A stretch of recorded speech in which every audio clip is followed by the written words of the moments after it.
Boom. They should be able to hear you. You should be able to hear me. I'm open. Hello, wonderful folks of the interweb. Evening. Hasharadal, yes. Almost. You can hear it. All of the masks. I know. No chance is you getting Stu in an alt mask. Don't do it, Stu. Don't do it. So, hang on. Let me see if I can adjust Martin. Welcome to Heavyweight Gaming, where we play... Oh, there we go. That was better. Whatever you just did then, Martin. Oh, Kerry. Move the laptop away. There we go. Right, I've got you both a lot better now. So welcome to Heavyweight Gaming. We are a channel that does lots and lots of tabletop. We do Dungeons and Dragons 5e. We do Pathfinder 2nd Ed. We do Carbon 2185, which is a Cyberpunk 5e spin. And then on Wednesdays we try to do other stuff like Vampire the Masquerade. Currently doing a two-part of Iron Kingdoms the RPG. And Rob, my partner in crime, is planning on doing a few other one-shots for like Masks, Gamma Worlds, and a few other of the not-so-common tabletops that get streamed and such. So we'll be doing them on as many Wednesdays as we can. So welcome to the channel, thank you very much. If you're new to the channel, great, welcome. The chat is great, our little community is growing and has been since the global pandemic made us all play over Zoom. So that's great, so join in the chat, thank you for watching. If you're joining halfway or you're watching this on YouTube or the Twitch VOD, etc., hi, thank you. That's good stuff. Social media, you can go to Facebook and Twitter and Instagram, and you can type in Heavyweight Gaming and probably find our page and account. Please follow us and say hello, and you will get to see all our lovely posts about the great gaming stuff we're doing. We have a YouTube channel where all our previous shows go on, and it is getting bigger and bigger and fuller of all the crazy roleplay moments and fighty moments and just general giggles and laughs and fun we are having making these little adventures. So yeah, go check that out. It's amazing. Go YouTube, put in Heavyweight Gaming, you'll find us, because we don't have that stupid URL anymore. Yes.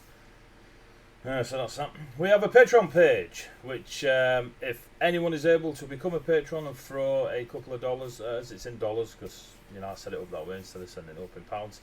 But we use it and we throw it back at artwork and little tokens on Roll20, artwork for a e-magazine that we write once a month and release, and it is all the lore and wonderful ideas we have for Colossus, the homebrew world that we play our tabletop games in.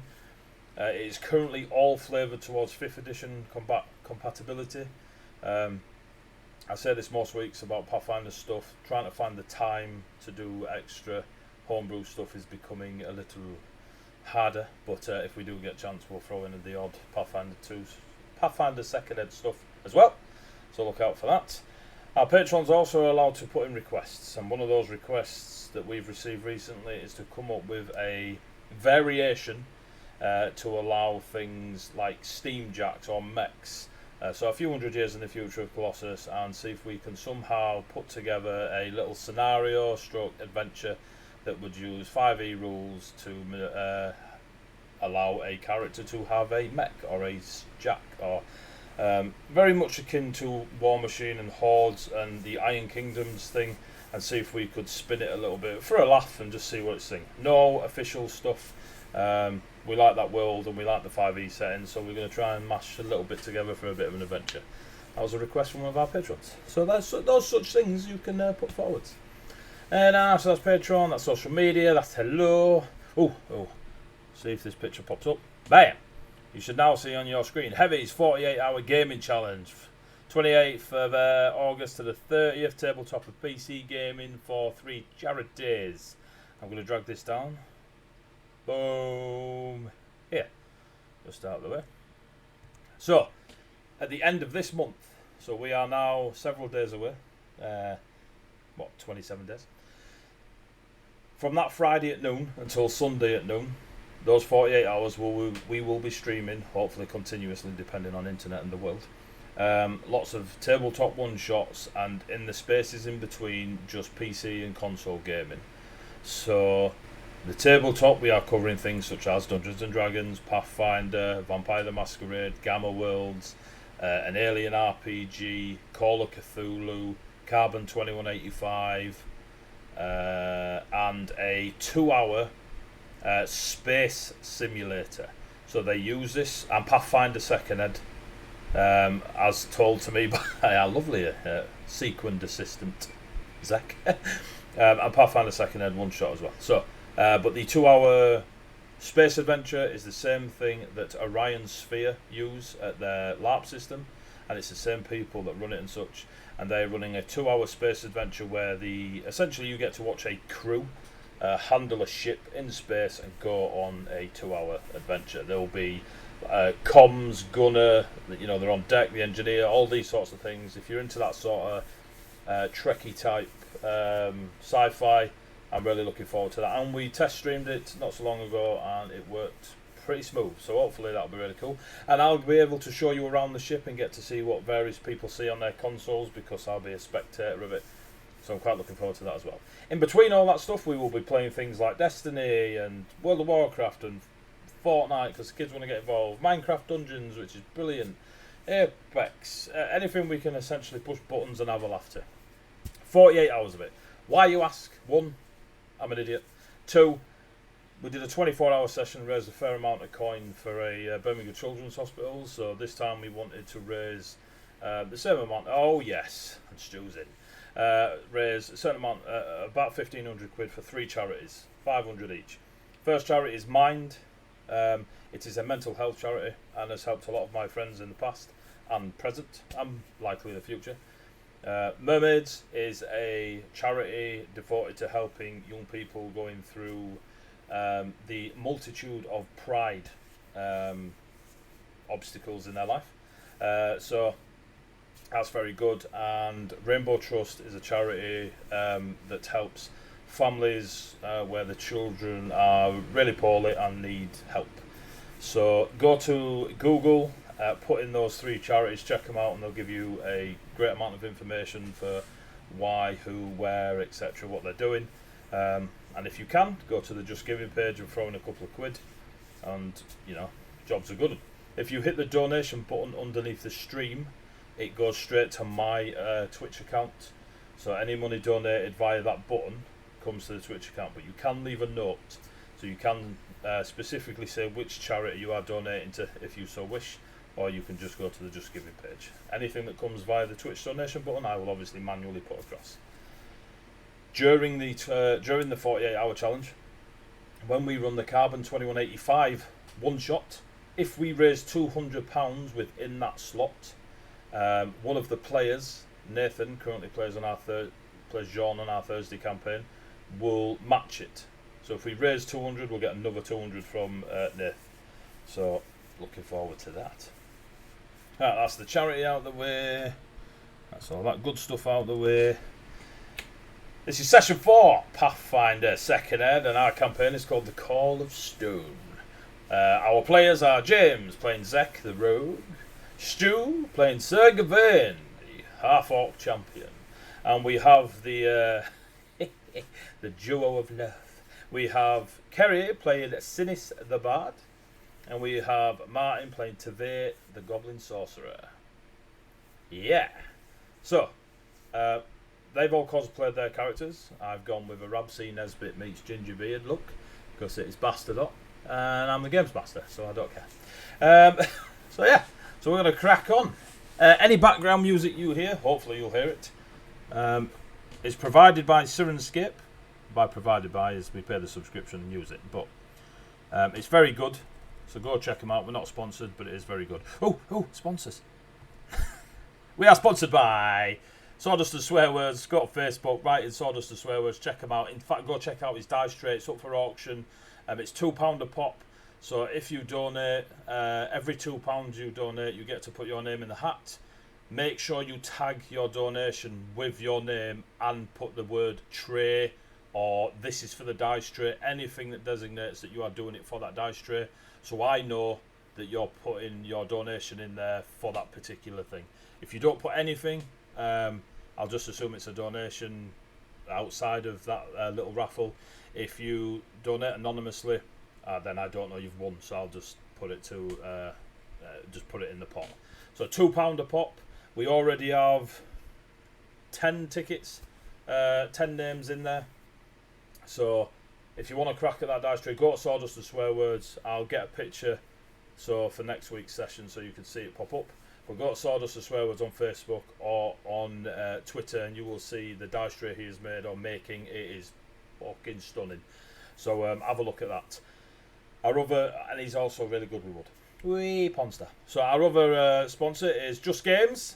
Sir Gawain himself is a legend of Guernsey, and if you go to justgames.gg, you will get to access. You will get to see that they do all manner of gaming, from card, dice, tabletop, board, PC, and maybe not PC. I don't know. Do you do PC gaming, Gawain?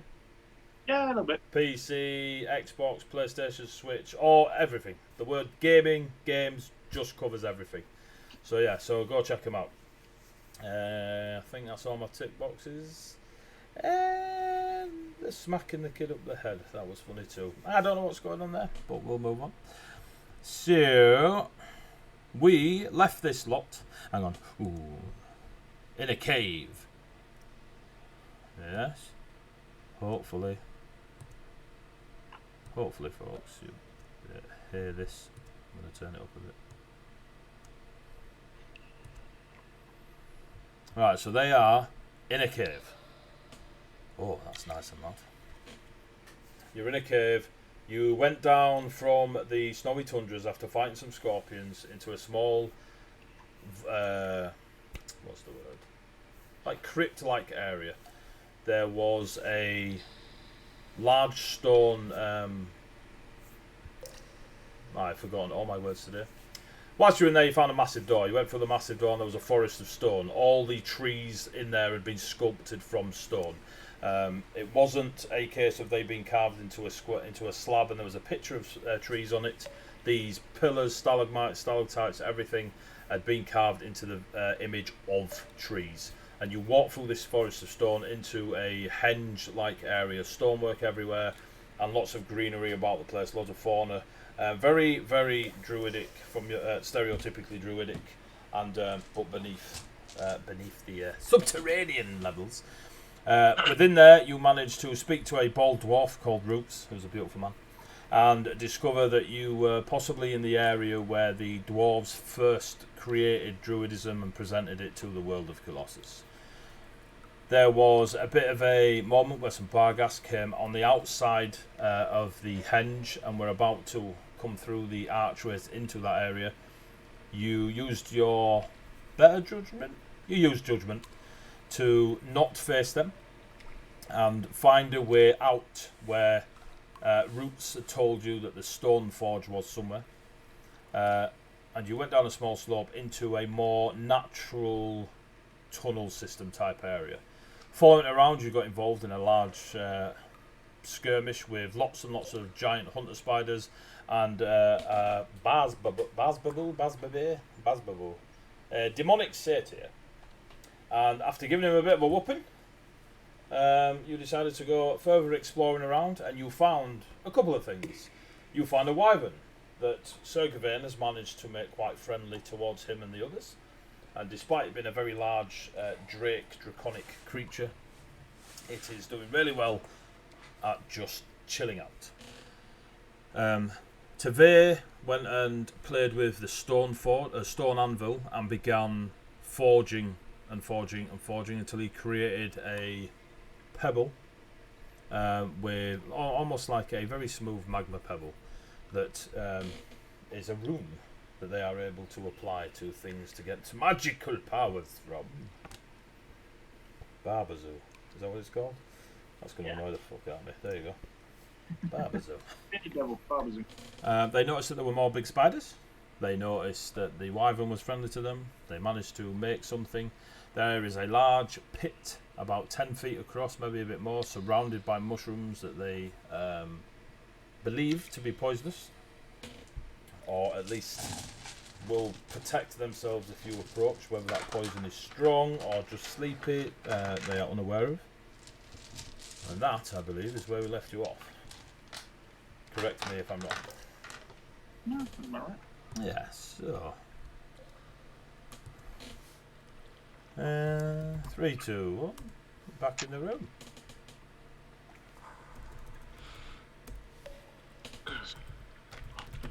Anyone? Anyone at all? What's going on? Yeah, What? wrong. Everyone goes at once. Alright, you first. So, Me? go on, Jack. You can do it. Ah, okay. What's going on? Why are we stood here like melons? There's a large wyvern, which is just over there, who is okay with our presence. I just don't want to alarm it. So I suggest we all move around this crop of rocks and redstone and go south again, perhaps. Are we not going down the hole, the welly hole, the one with the mushrooms? Do you want to go down the well? Well, I don't know what's down there. There might be treasure. Well, feel free to go have a peek. Do you Well- have a way to get around the poison effect of the mushrooms? Yes. Crack on. Awesome. Circavane, I need you to come with me. He's going to show you something he made earlier. I mean, I did just make this. Oh, what's that? I'm really not sure. Actually, I am. It's a rune. And from my own magical skill, I can tell I'm putting it on Gavain's armor if he stays still for another 5-10 minutes. Oh, does it make him immune to poisons?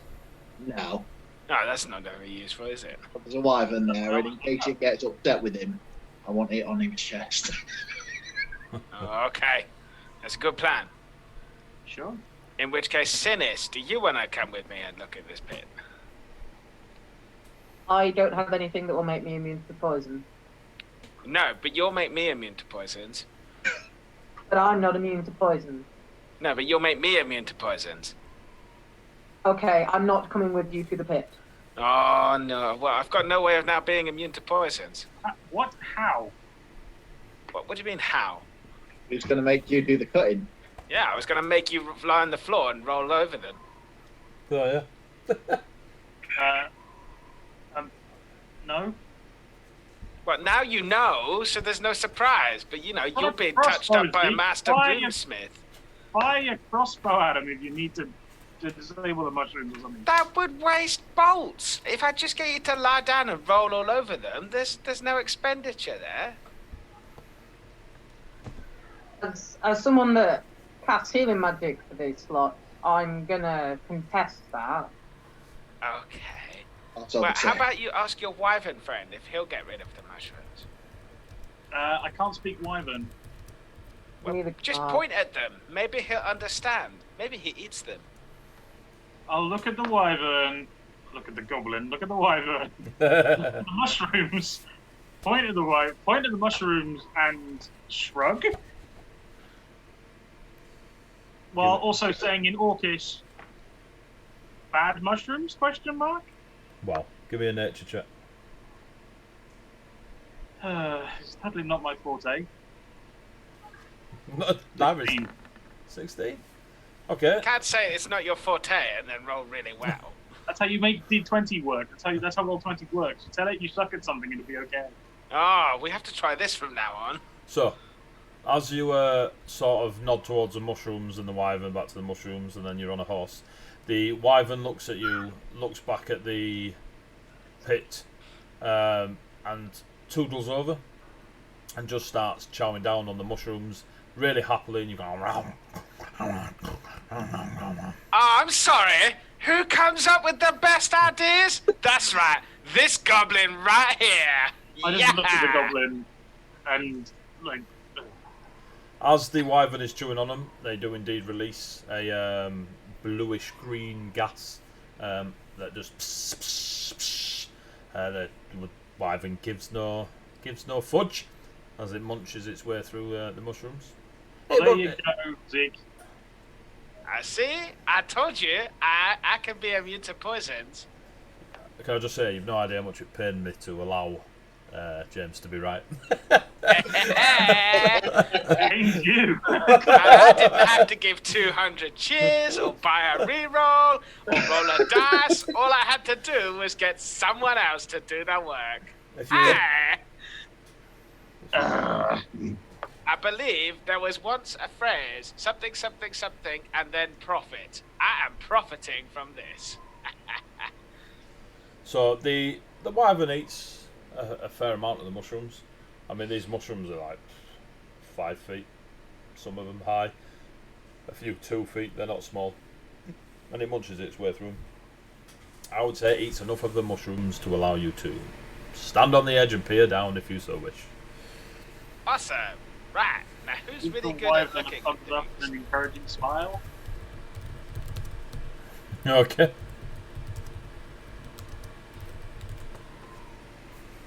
Yeah, I'll make happy cooing noises and lizard follow. Sorry. So. Sounds like That's an OnlyFans thing. So the wyvern carries on eating mushrooms. It's blissfully ignoring you lot now as it chows down on the mushrooms. Alright, go. So you're going to have a look? Yeah, cool. So go over, give me a perception. As you get close to the mushrooms, the smell in the air is horrible, like almost. Is it like Sir Gawain when he hasn't had a bath for like 3 days, and he's just lived in his suit of armor? Well, we'll find out, won't we? It's like walking through a fresh grave. It really is like Sir Gawain when he's lived in his armor, and he's not bad. As you peer over the edge, what did you get on your perception? I got a 29. 29. Yeah, Jesus. That is a critical success. In first roll, not only do I come up with the great plans, but I get the 20 on the die roll. I'm looking down a well. So, you. So, you have any idea what he's talking about when he keeps going on about dice rolls? Not a clue. Okay, that's I'm fine. going to keep attaching this room. Yeah, you keep rubbing it on the armor. Maybe some TLC will help. Have you all seen Tropic Thunder? He's Zek is Robert Downey. So I've gone full native. don't break character till the commentary DVD. So you look down the well. It is perfectly smooth and circular, definitely made by expert craft, and it drops about 80 feet to the floor before there is a glow or an ambient light just beyond the drop. It isn't a well, it is a chute down. Hi, guys! It's not a well, it's a shaft.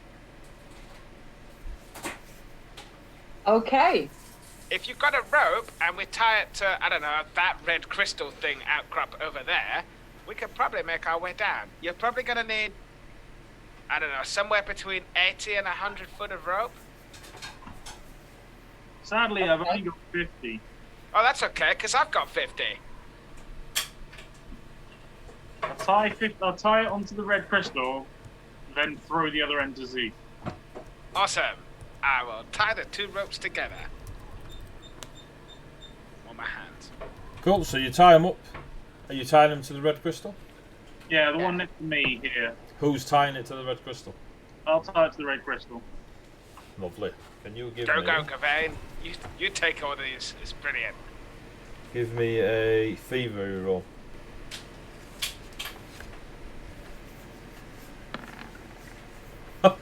Jesus! That's 20. And you get someone else to do all the hard work. Another natural 20. So, as you are tying the rope around the crystal, you do not put flesh to the crystal. Very expertly, like you manage to loop the rope. You do feel the hairs on the back of your hands stand as they go near it, like almost static. Yep. And you tie off. You tie off successfully. And you now hang the 100 foot of rope down the shaft. It dangles down. You don't see it touching the floor, but you reckon it's not far away. Maybe a couple of feet. Hey, so, who wants to go first? I came up with the good idea for getting rid of the mushrooms. I looked down the hole.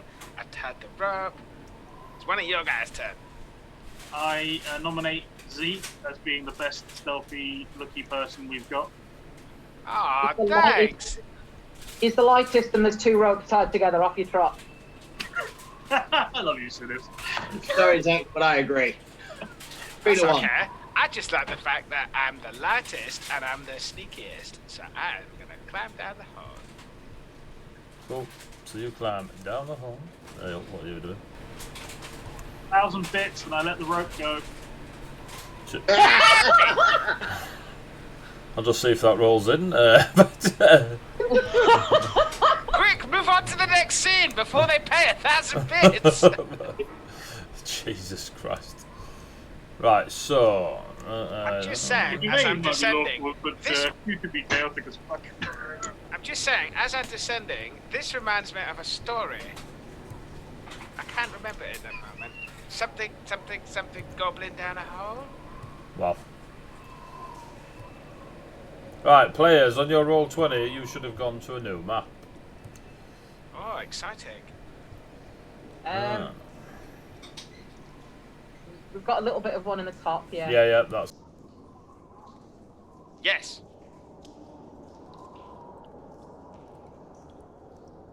I can only put my old token on. So you can have my old token.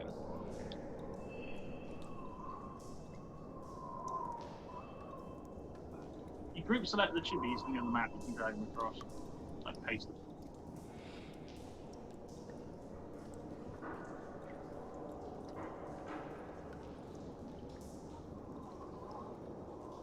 Oh! I am Mega Zeke!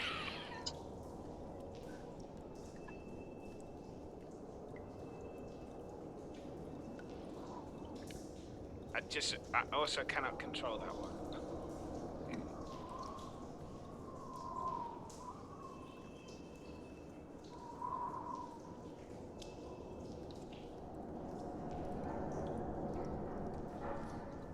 I can't. Yeah.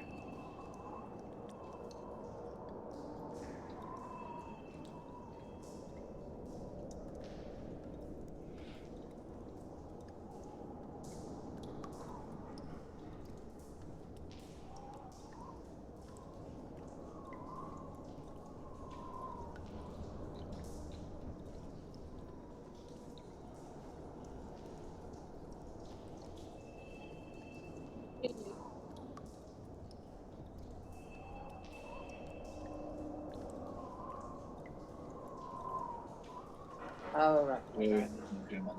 Yeah, I understand that. Can you hear me now? You should be able to hear me now. So, I got a new microphone.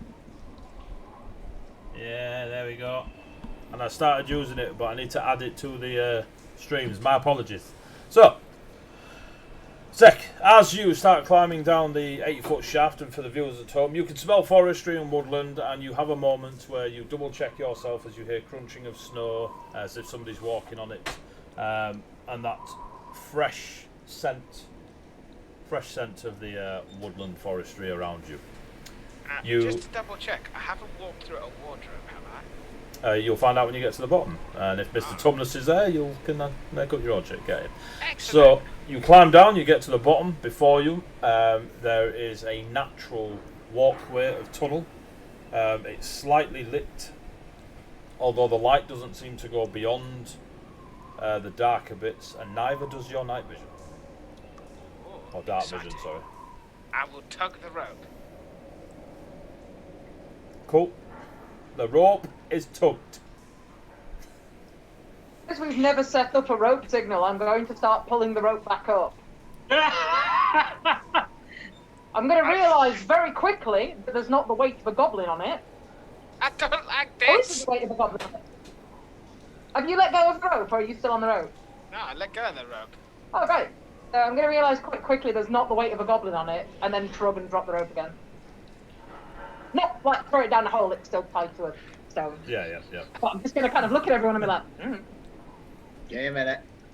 Just try. The Sonics are going to be quite good. Try shouting down the well if he's okay. I thought the idea was to be stealthy, however, he did walk all the way down. But I'm not That's a sure. fair point. Opinions aside now, I'm going to do a crafting roll.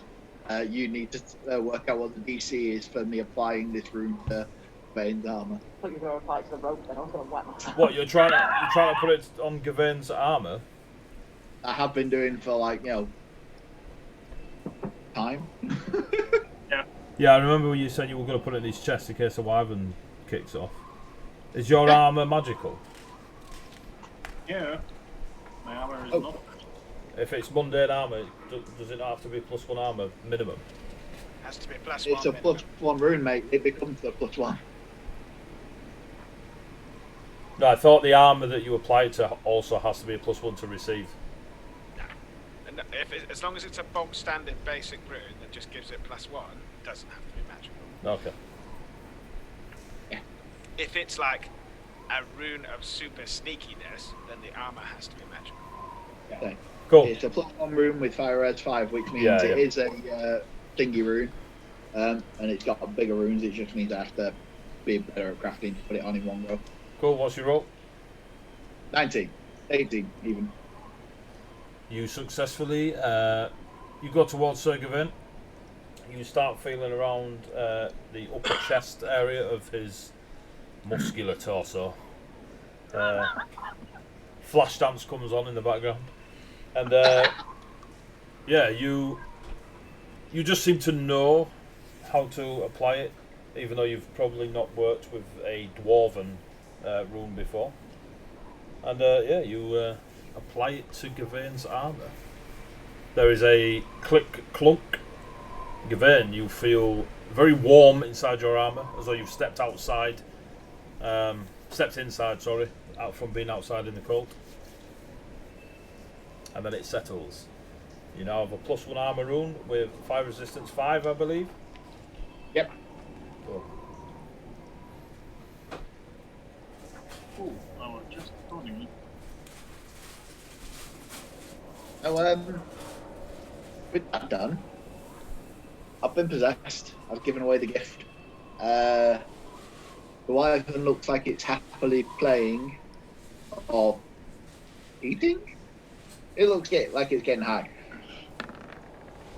Are we going down there? Oh wow, have you just come? You finally come to properly? I thought you were still with us in the last few minutes. I have been. I was just wondering, sort of.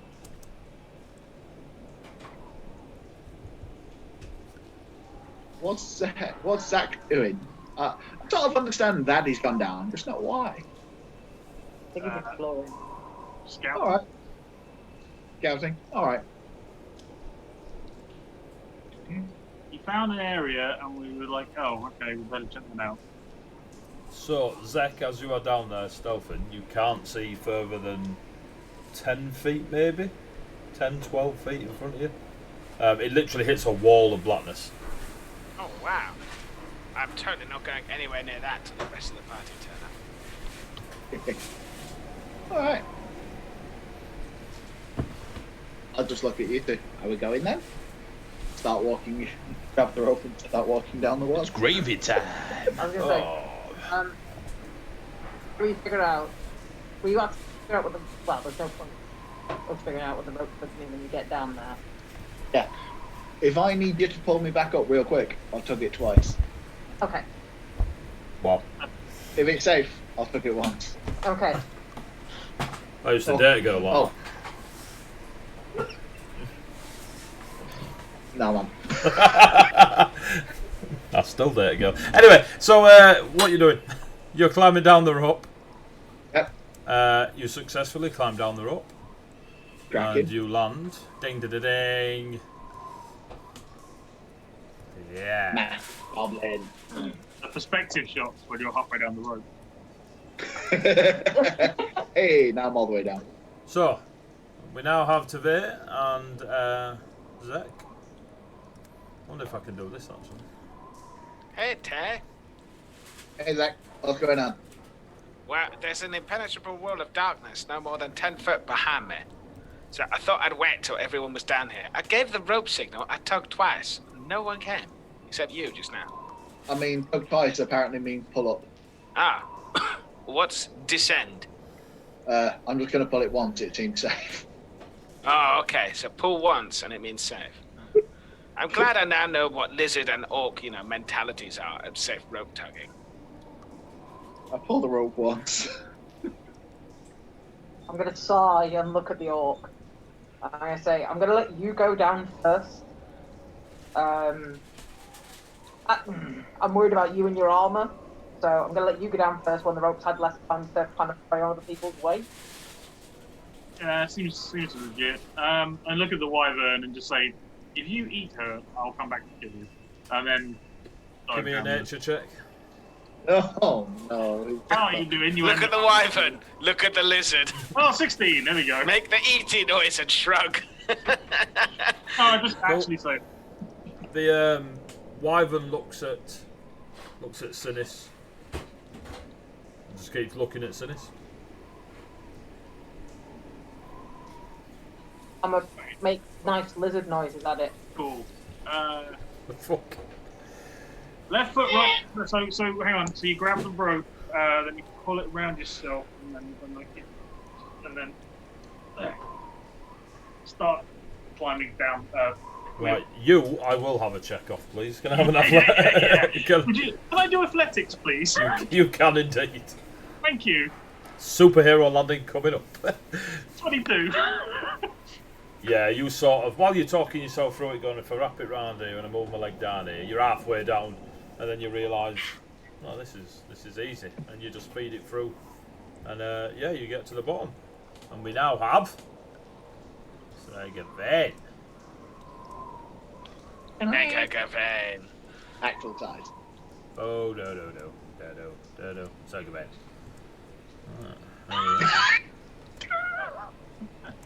I'll tug once. Yeah, so it must be a lizard tactic of tuggy rope once means safe. No, you idiot. We just agreed a code before you came down.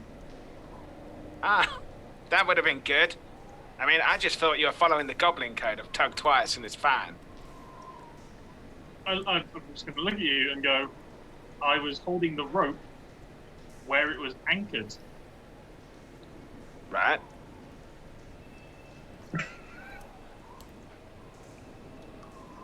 I'm not following you. So I'm gonna reach over and tug the rope once again. Because we're waiting. It's basically finished. I'm gonna climb down the rope. You climb down the rope. As you climb down the rope, the wyvern comes towards you, reaches out its long neck and its head, and just butts heads with you. I'm a blown up it. Go dish. And you grow wings and become a dragon. Yeah, but I'm made of rock, so I'm just gonna go Yeah. across the party motion. But both. Headbutt Yeah, made. I'll blown up the dragon. Wyvern just sits, then lays down, curls up, and looks like it's ready to go to sleep. And Sleepy time for we wyvern. now have a Sinis. Yeah. Mega lizard. Fucking loving these chibis. Hey, there's an impenetrable black wall of darkness like 10 foot that way. I thought I'd wait till you're all here. Dark vision? No, it stops dark vision. I tried that. I can only see 10 foot. Hey, Sinis, have you got a torch handy, or do I need to light one? I have a torch. It's an ever burning, so yeah, I can just get that out. So Don't worry about it today. Let's go with the more mundane approach than the magical one. you get out your Burning torch. How's that mundane? You get your ever-burning torch, and the area around you lights up, and you can see it very well. And the wall of darkness blocks. It hits. See? I told you.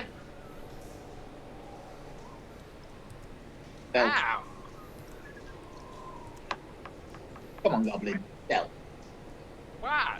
I'm just proving a point. So, what were you actually saying? Impenetrable wall of darkness. Even the torch doesn't go through it. Right, I didn't actually hear him say that. I just heard you explain stuff. Right, so the torch doesn't work either. Cracking. I will put the torch away.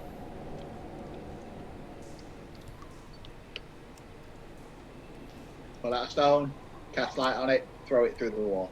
Or with the darkness. You throw it through the darkness. It goes through the darkness. but the light, as soon as it hits the darkness, just disappears. So light, gone.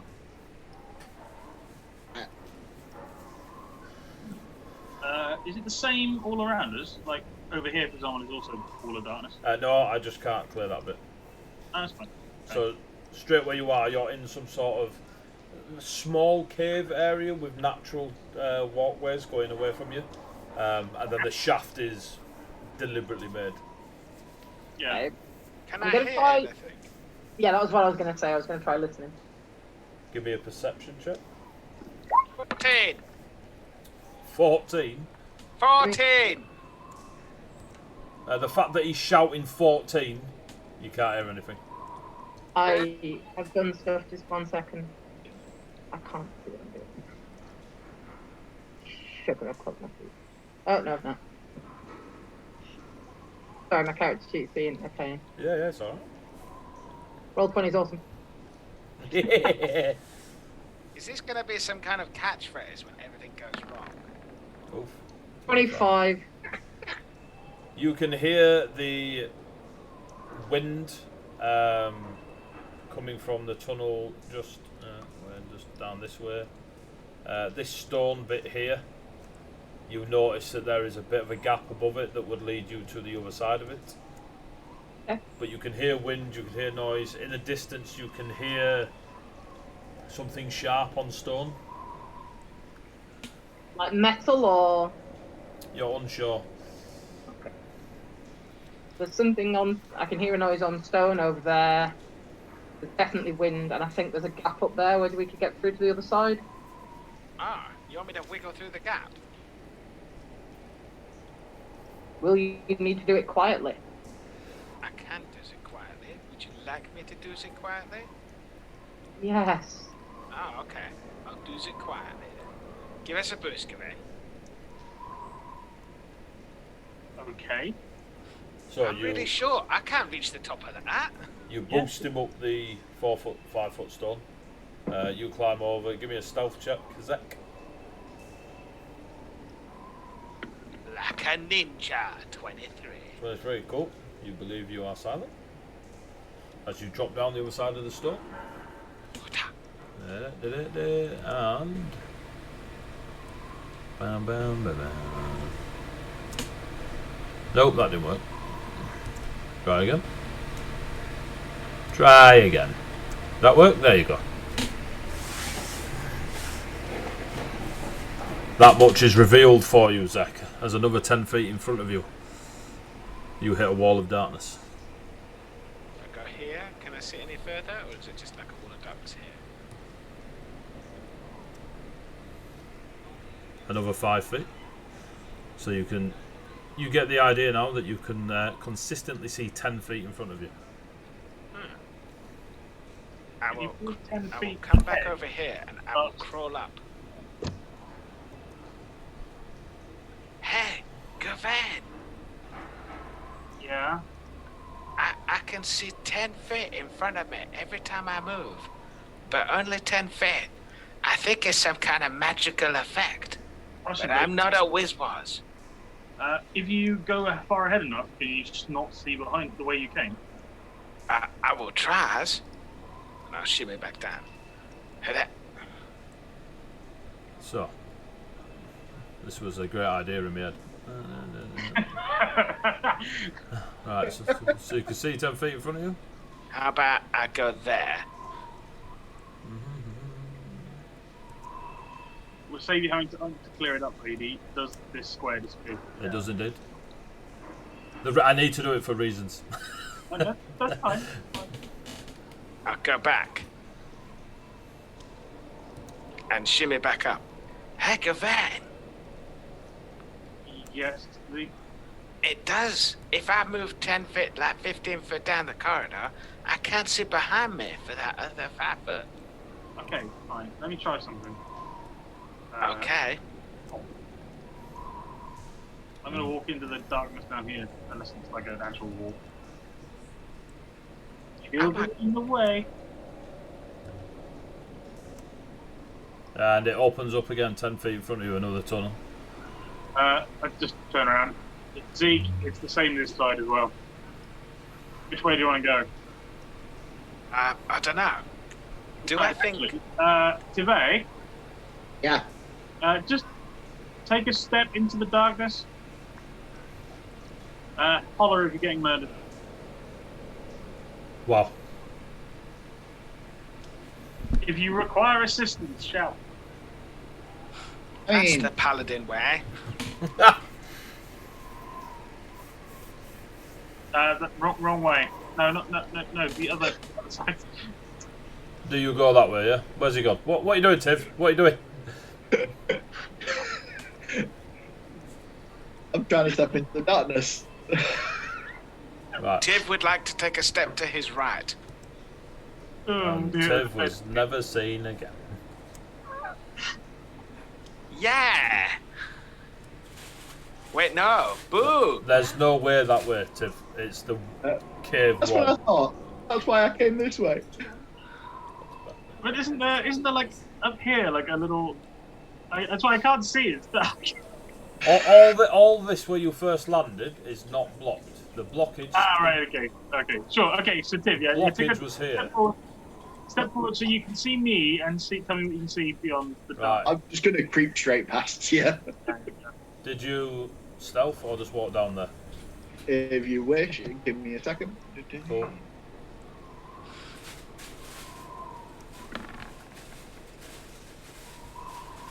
Stealth of 25, yeah? Yep. So... No.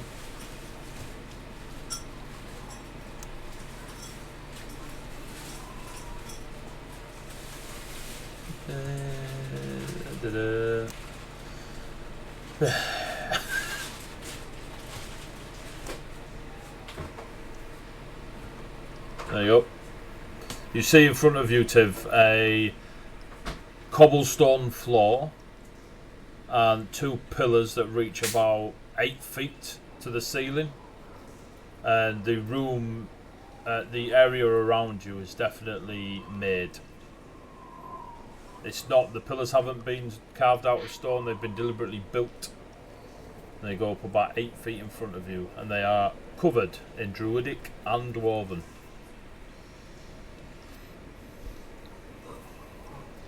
I don't think languages. I will stealth back to the party. I hear you, go on. There you are. This way opens up into, I want to say a clearing, but obviously 10 feet, but it gets wider, and there's two pillars at either side with writing on it that match up there where we met the big bald dwarf. Zeke, you're cool. Do you want to go down the little crawl hole? Do you want to go this way? We should probably stick together. Yeah. So, if we go that way, because you've got an awful lot of metal armor, and this is a very tiny hole. Alright, so I guess we group up on Tiv. Yep.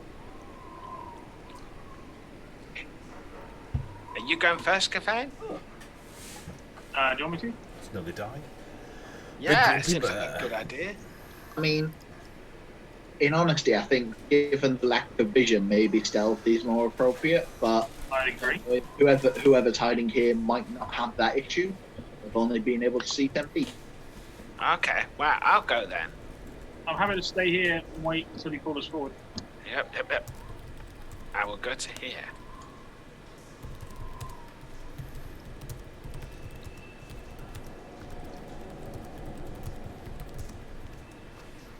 Well, so you go to there, and you can see 10 feet in front of you.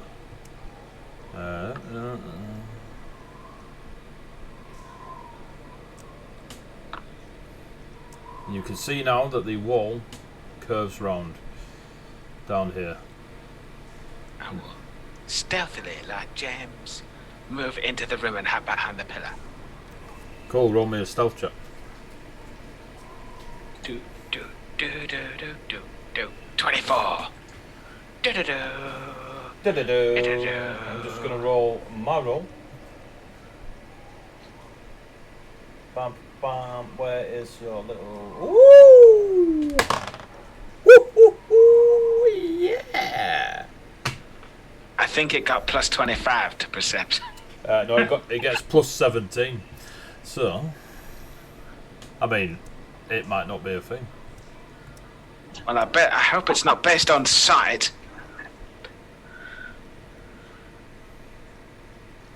As you stealth to there, bam, bam, bam, bam, bam, bam, bam. Oh yeah. Turn.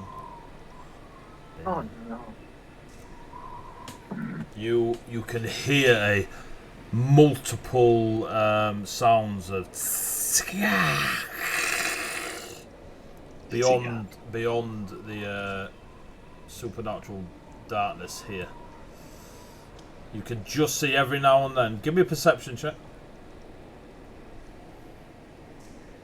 Tiv, you can't. Oh, you see nothing. But you do hear it. You do hear it. Tiv, you're 15 feet away. You can't see past that 10. All right, cool. There is a thing such as dynamic lighting on Roll20, where I could have given you all individual ranges on your site, but I didn't. So we're doing it the hard way. By the way, earlier on, thank you very much for the follow, Big Grumpy Bear, Big Grumpy Gamer. I forgot to say it earlier. So, yeah, you hear this. Dave! I can hear something in the darkness. It sounds like snakes. Snakes in a cave? Yeah, lots of mother flipping snakes in this mother flipping cave. Roll initiative. Whammers. Carry on, we're not done yet. I'm gonna move and hide behind a pillar. I think that's effective. Move and hide behind that one. Are you stealthing or just moving behind it? Stealthing. Cool. As best I can. Roll first roll.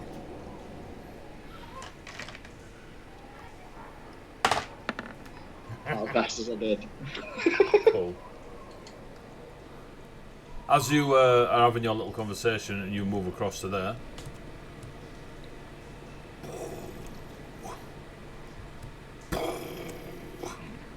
What's in the Wow, blow my fucking nose! whilst you're blowing your nose, can you all roll initiative, please? Yep.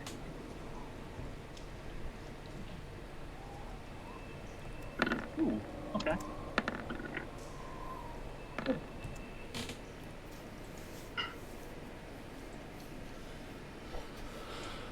Dun dun dun dun. Dun dun dun dun dun dun. Where is its initiatives on perception, yeah? Yep. Yeah, unless it's got some kind of feat or skill that allows it to change. No. Jesus. No, that's not too bad.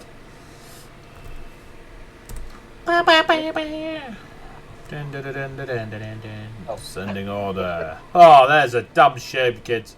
As you see before you, a multi-headed, foul-tempered, serpentine beast who looks to have quite an appetite on them. Give me... where is the lovely... You're not there yet, so you'll do that when you get there. It has 5 serpentine heads on a large, thick, muscular body, thick limbs and feet holding it in place as it walks into that area. All the area around you now is lit up. Beyond it, even where you are, Tiv, does not get any lighter. Even though you can't see any further than where you're stood right now, apart from towards that. Let's call it a hydra. Yeah, let's. Potato, potato. Yeah! Papa Hydro? A hydra Tiamat. Hydra, yeah. So whilst you are thinking tactically, I'm going to... Oh, we can't do shit, right? I've heard of that. Sounds interesting. Sinis, you're not on the initiative order. Just saying. It should be. Yeah, she is. She's first. It just doesn't. Oh wait. No, the She's 20. got first. I did it. Teve, Zek, Gavain, I can't see. Right, I'll do it again. I rolled a Yeah. 20, but I'll roll it first. Remember alright, to click your character. I did. It's fine, I can do it. I can do it, there you go. Yeah, no, I clicked on it. Right, so Zek, what's your dexterity? 18. Higher than mine. Gavain, what's yours? Not as good as those guys. They're both going before me. Alright, so I'm going to do this. Just for ease. Yep, Yeah. Well, there you go. You all got 20, so it's easier for turn order if you... The one with the highest dex could go first and so on and so forth. Right, so you lot at home, the music has changed, hopefully, to a bit more growly stompy. And let's get it on! It's the Hydra's turn first. Oh yeah! So excited. I've been so excited all day for this. So, oh yeah. what's up here, man? What's up here? Right, so... No wonder it's got like a plus 17 to it, you know, spotting things. It's got like 10 eyes. That's true. I'm always looking at it.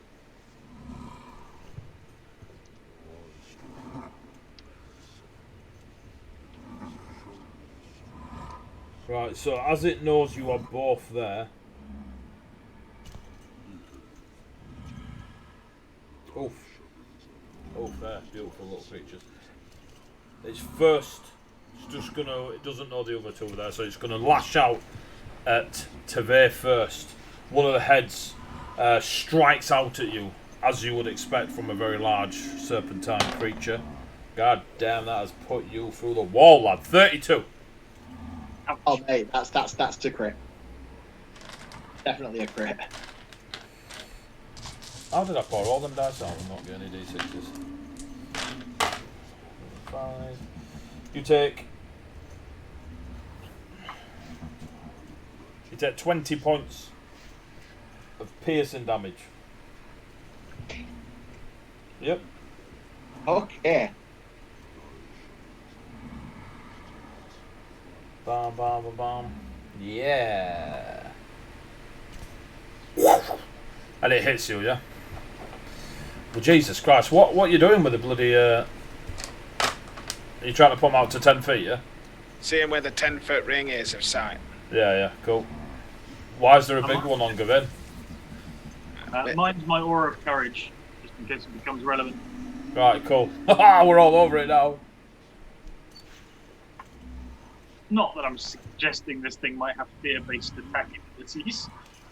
Its second strike, one of the heads will fly out at Zek. Yeah. Well, that might miss, actually. 22? No, I will use my reaction to raise my AC. Okay. What do you do? I dodge. Ain't no messing about with here. Simple. Keep it simple. So, the two heads strike out at you. And try. One bites quite successfully onto Tavir, the other one, Zek. Eat column, head. And it will then just stalk around its 5 heads, moving around in front of you, but won't attack. Zek. Awesome. Heck of it, there's a hydra in there. Good luck. They'll have an attack of opportunity against you as you run away. 29. Yeah, that hits. Yeah, it does. Right, on its attack of opportunity.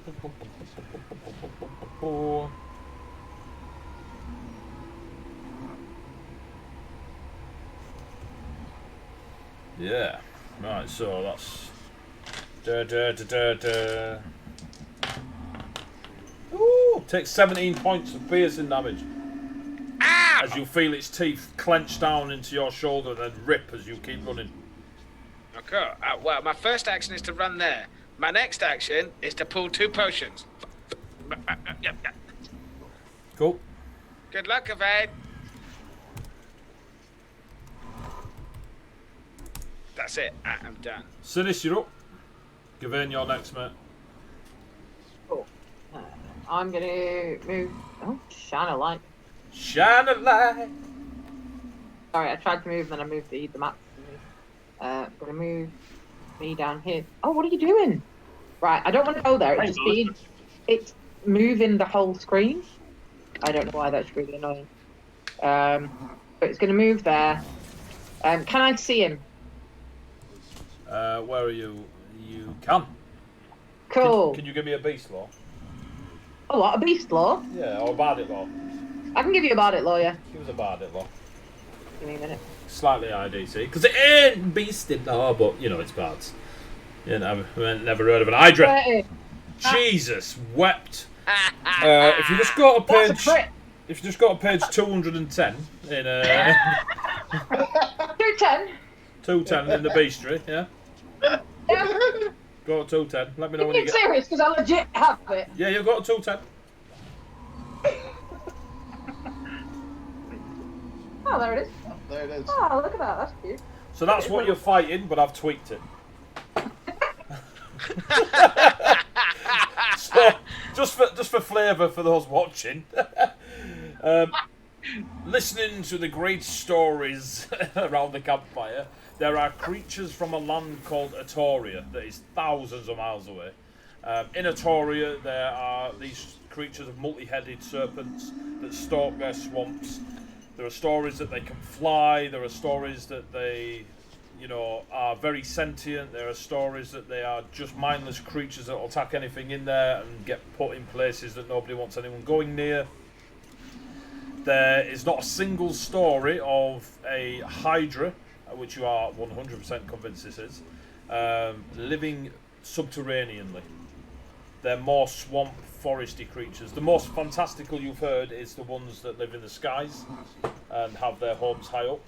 But as for subterranean, you've never heard of a story. But you are very aware of their ability to regenerate, their fast strikes, their quick reflexes, the fact that their heads regrow when removed from their body, etc., etc. Okay, And so they're quite weak to slashing weapons. Yeah, that's going to be my... They are weak to blades that slash specifically. If you remove a head, make sure you burn it or do acid damage to the stump, otherwise it will regrow. Let's see.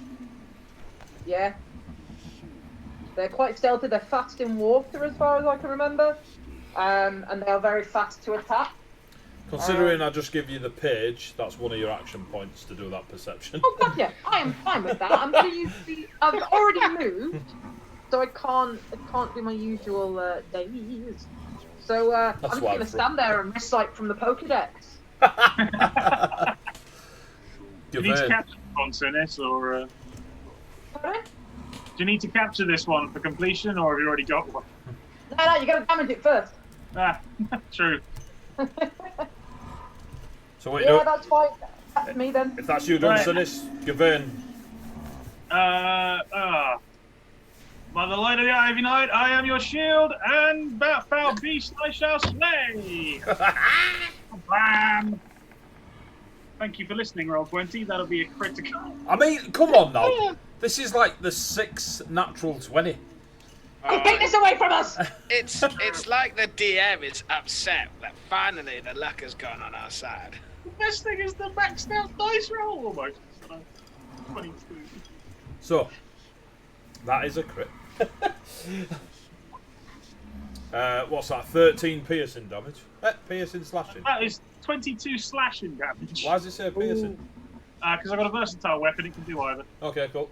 So it's 32. It's 22 slashing, yeah. Yeah. And does an additional 5, so that's 27 slashing damage. Oh. I mean, I'm not aiming to sever a head specifically, but if it happens, it happens. Right, so just so you know, Sinis will have known this as well. When fighting them, the head is a valid target. Yeah, I mean, as in, like, Stu knows that most of the time you can say, I'm going to attack the neck for example, or a head, but I wasn't. So Well, I need to know where Gawain was swinging his sword, mate. Yeah. So I'm just hitting it. You're just hitting it? Cool, I'll take it off his body then. Raise the shield as my second attack. As my third action. And you raise the shield for your third action. I've lost my pen. I've lost my pen. Where's my pen, Becky? I found my pen. I found my pen. Yeah. It's like yes! Foul beast! Alright, so. My saga will be written. You wish. Got this on record, Sinis. It's live streaming, Gavin. So you smash your sword across its fat belly, and you do 22 points to it. Bam. Yep. Lovely jubbly. 27 points in. Sorry, 27, my bad. I already added it to the creature. And then you raise your shield in a defensive manner. Tavir! God damn big 5-headed serpent in front of you. So Tavir is going to scream a lot louder than I'm about to, because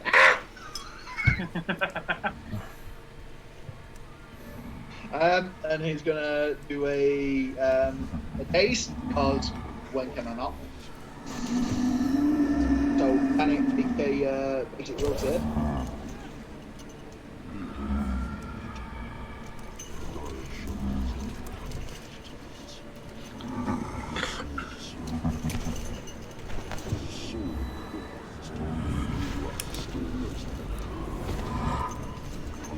Did he? Sorry, mate, I'm trying to sort out the audio. Cracking. Can Yon Hydra make a basic will save? Will save. Days, yeah? Yeah. Will. 19? I think it failed. Oh, no. Damn, I get a full damage dice. I roll a 2. It takes 6 points. 6. God damn it, it takes 6 points of mental damage. You see for a brief moment in the blue eyes of this creature.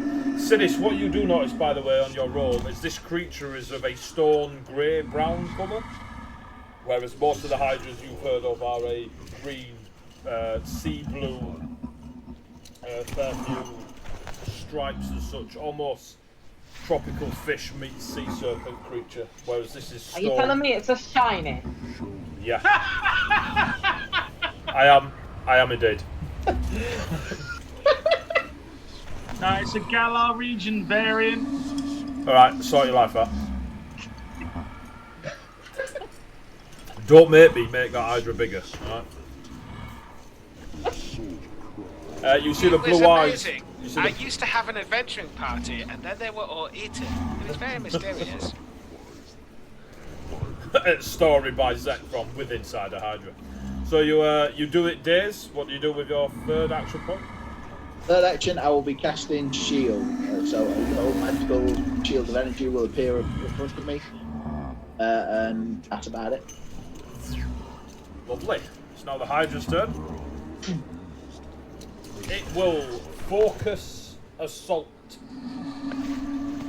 on Gawain as the large half-orc just come in. So, the Hydra will attack a single target with its head, overwhelming its foe with multiple attacks, leaving almost nowhere to dodge. I will say, I do love the description of shit in here. It will strike with its fangs. Deals damage from its fang stripes, additional destructive.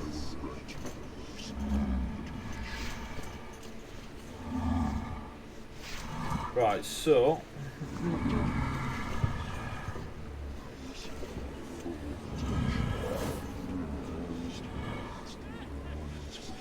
Block assault, 2 attacks, Alright, there you go, I understand now. Woo! So, it will attack you, all 5 heads come flying in at you, Gawain. Oh, it might have missed actually.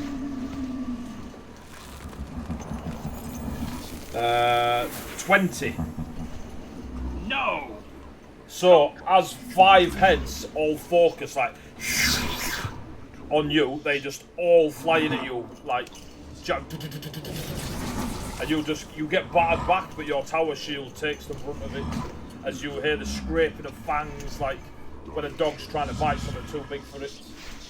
5 times you hear this.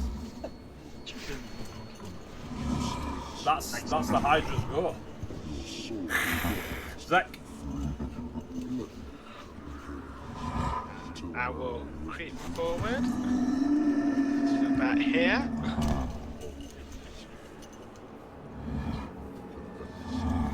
Can I see the Hydra? You can see the Hydra. Where that Hydra is, Yep. where the room is lit, that's lit, or at least visible. With, Okay. But anything behind the Hydra is still in darkness.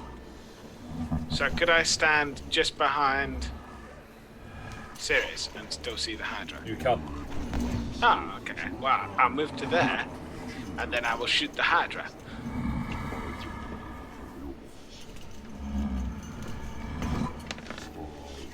Apparently I crit.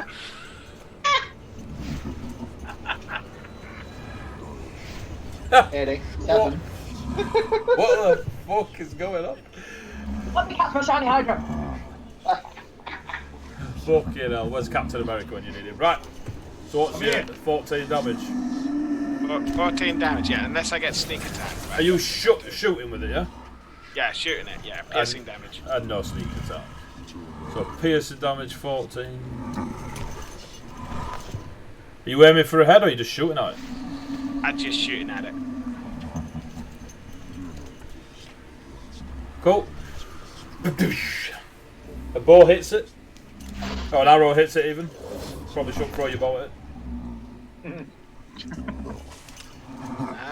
I will go for a second attack. Does an 18 hit it? It does not. Hang on. It does not. Oh, you had to double check. I did, yeah. Okay. No, that's it. Done. No, it doesn't. Sinis, your turn. Gawain, you're next. Have me a will save, baby. Ah, fucking hate my life. 19. Nope. It takes 6 mental damage.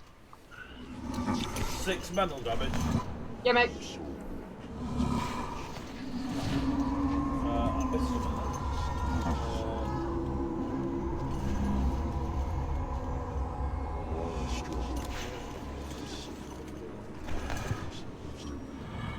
Cool.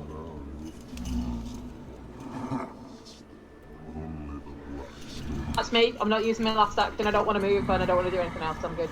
Cool. What you noticed, all of you, as you're fighting it, is the wounds seem to be resealing on the body. Where you did that massive gash, Gawain, you can see that the wound is actually closing up. Yeah. It's now your turn. Slashed at it. 27 to hit.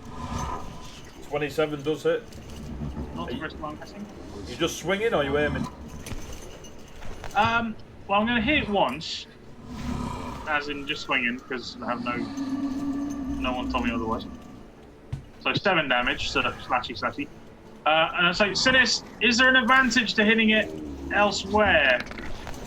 22 for the second shot. I'm gonna have a think. 22 misses. As you slash with your first strike, you then swing round and hit with the flat of the blade for your second one. Okay, that's cool. I then use my third action to raise my shield again. Cool. The old owl. Whack, whack. Tibet. I'm gonna maintain the thing. I'm gonna make a will save. Fail. 18. 18. It takes. That's better. 10 mental damage, and I'm a shield.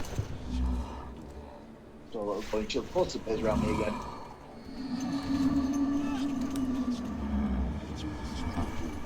Is that it? Right, it's now its go. It's now gonna.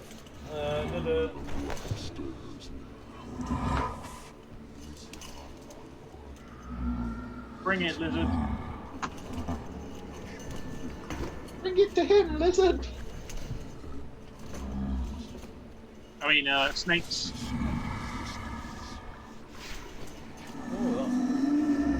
It will bite twice. Activate.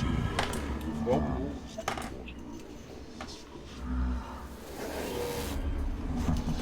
And its second one. Oh my fucking god! I love the way taking your headset off didn't do it. There's nothing for the mic.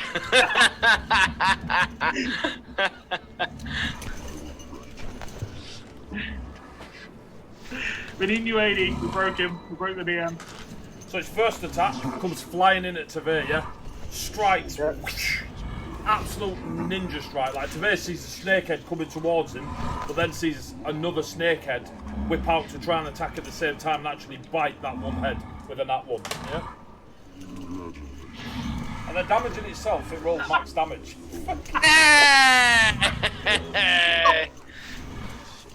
It's like all of those chickens came to roost all at once.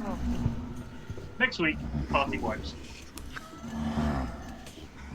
And on its second strike, which is the one that set me off the headset, it rolled another nat 1. This is why you should aim at the tank. And its damage to itself. 13 rounded down. Jesus Christ. Again, the snakeheads just get crumpled up in front of each other. It does actually heal. Is it having a special moment? Should we leave it to itself? Oh, it's having a fucking moment. I tell you, if I ever see an hydra, it's getting run away from. So, yeah, so while it's biting itself to pieces, it does actually see some of its wounds heal. And it's a little bit confused as to what's just happened. Zek, you're up. I will say, it don't look great. It's like the Hercules Disney movie. Jesus Christ. Yes, Witches. try and shoot it again. 30. Fuck yeah. Yeah, Say it's flanked by its own heads at this point. yeah, it's literally. Yeah, go on, 30 hits. 5 points of damage. I don't get any extra sneak attack. 5 points.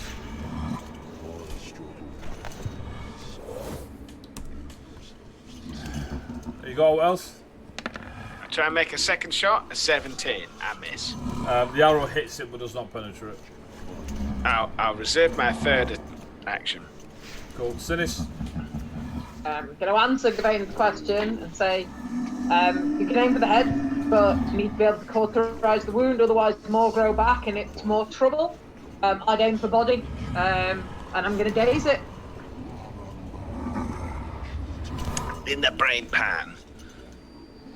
If it can make me a will save, that'd be great. If it could fail a will save, that would also be good. Well, it's not past one yet. 17? Nope. 8 mental damage. 8? 8. Days for days. Attack day squad.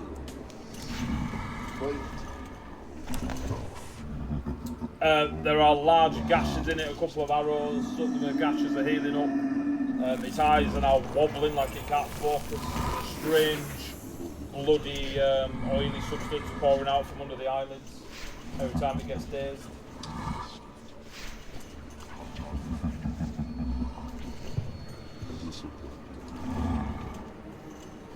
Yeah. Yay, Hydra. Gawain. Going so well in his head. Like 4 o'clock this afternoon, he's like, yeah, Hydra.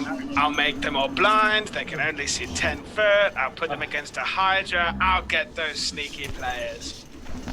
Anyway, I will continue to slash at the body while saying, if any of you've got a form of cauterization, we can hack some of these heads off. Or keep at it, this mental assault is working brilliantly. Although apparently it's all 20. Oh no, 27.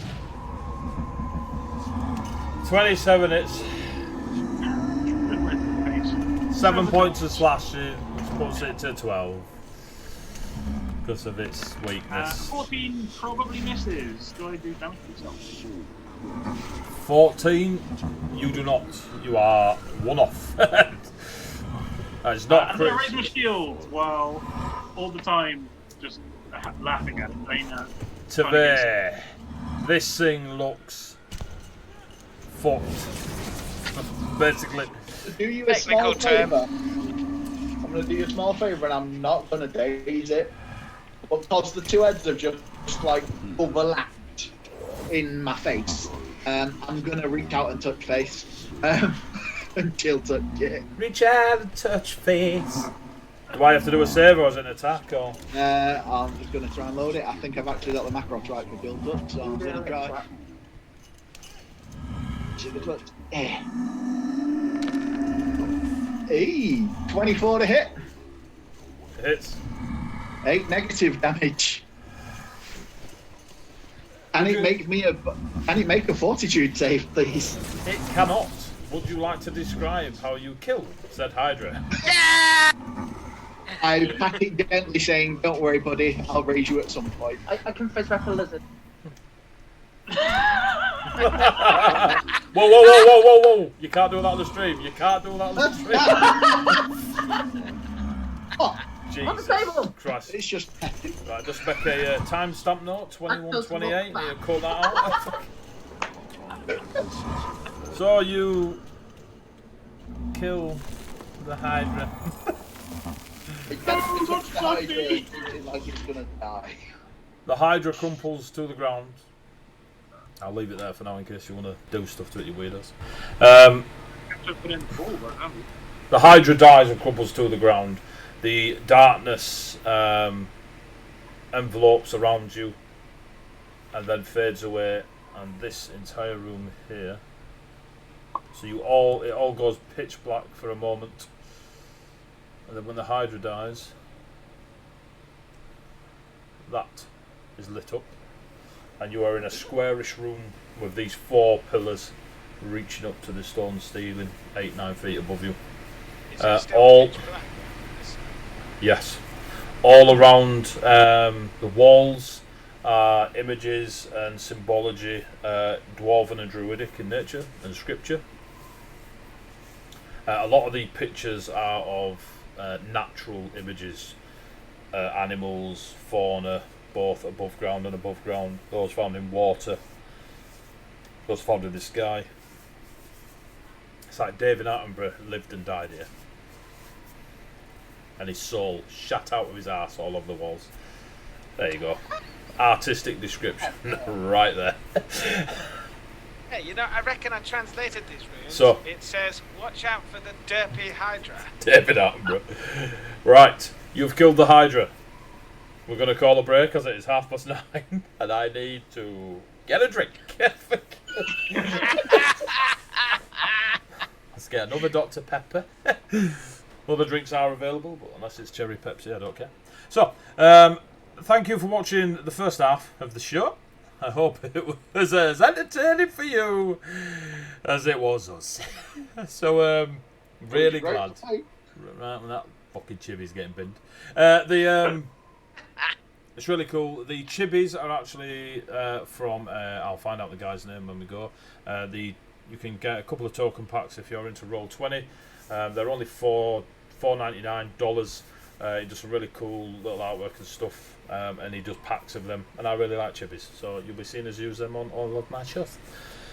During the break, you will see a little poster banner that goes through our 48-hour charity stream: Mind for mental health, Rainbow Trust for Poly Kids, and Mermaid for Pride. Go to Google, find those free charities, get the information you need if you so wish. If you would like to donate, go to justgiving.com/team/heavy48. When you get there, you will notice that the charities are assigned to people, myself, Adi, Rob and Kelly, and we are assigned to each charity. So depending on which charity you wish to donate, just pick one of us and donate that way. It's just how Just Giving sets it up. It's a person takes responsibility for that said charity. So thank you very much. See you in about 10-15 minutes while we get a bio break and a drink and I reassess my life. and start playing Tiddlywinks on a weekend. So see you in about 10 minutes, kids. Hydra!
Right.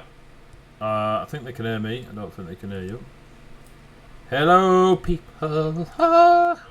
Hopefully, I might need to turn that back up. Right, so hopefully you can hear us. We are back from our break. Thank you for sticking around. Thank you for joining us. Thank you for getting involved and watching, etc. In case you didn't know, we're playing Pathfinder 2nd Ed. This is our campaign, The Call of Stone. And it is session 4. Is that me? It's yours, love.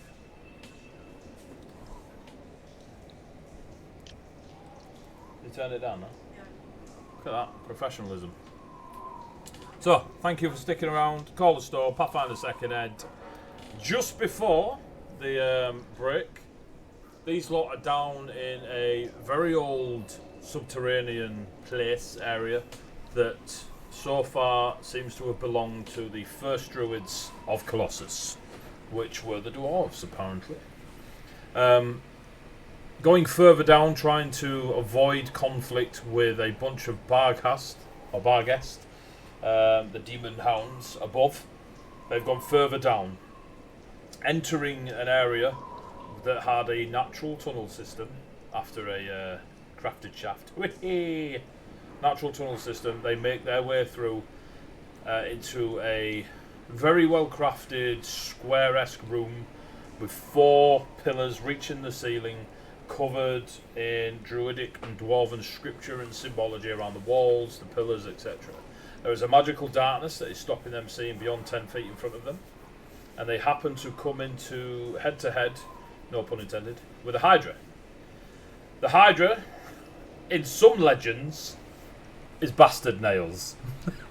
Not in tonight's legend. The legend belongs to the Lunatic 4 that walked in with an atomic gravy time. missile. Oh, Aptor, thank you very much for the subscription from Dwarf Warrior, gifting away again. Look at you, just wanted that round 40, didn't you? So, you walked into the Hydra, you placed C4 in its mouth and turned it on.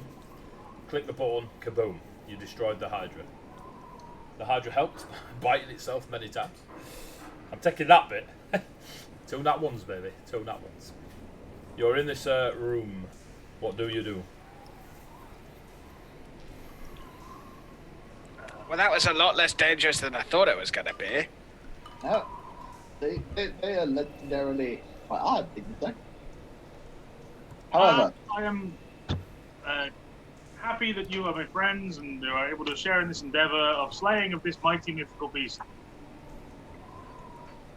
Look at the scars on my shield, any indication of how hard it can hit. Yeah, pretty hard. I mean, it whooped away. I mean, it did. It practically eviscerated me. Did you And it say bit me on the bum. Did I say what, sorry? Did you say its blood was kind of ichor-like? Yeah, it had a very strange, like, slick, oily substance coming out from under the eyelids every time it was dazed. Cool. I'm gonna go and have a look at it. Does it look corrosive if I like poke it with some, I don't know, a stick? Give me a perception check. Stick made us down. Mouse is a nightmare. Okay. 25. 25. Yeah. It does indeed look corrosive. Like it would hurt, especially fleshy bits. Probably less so on armour, but you reckon with a bit of time you could use its blood to burn flesh in an acidic way. Right, I can't use it for what I wanted to use it for then. You want some vials? I'll literally just like pop open a bit of my robe. Want some vials? I mean, I'll take a vial of it. It'd be useful. It's cool, but Give me a survival check.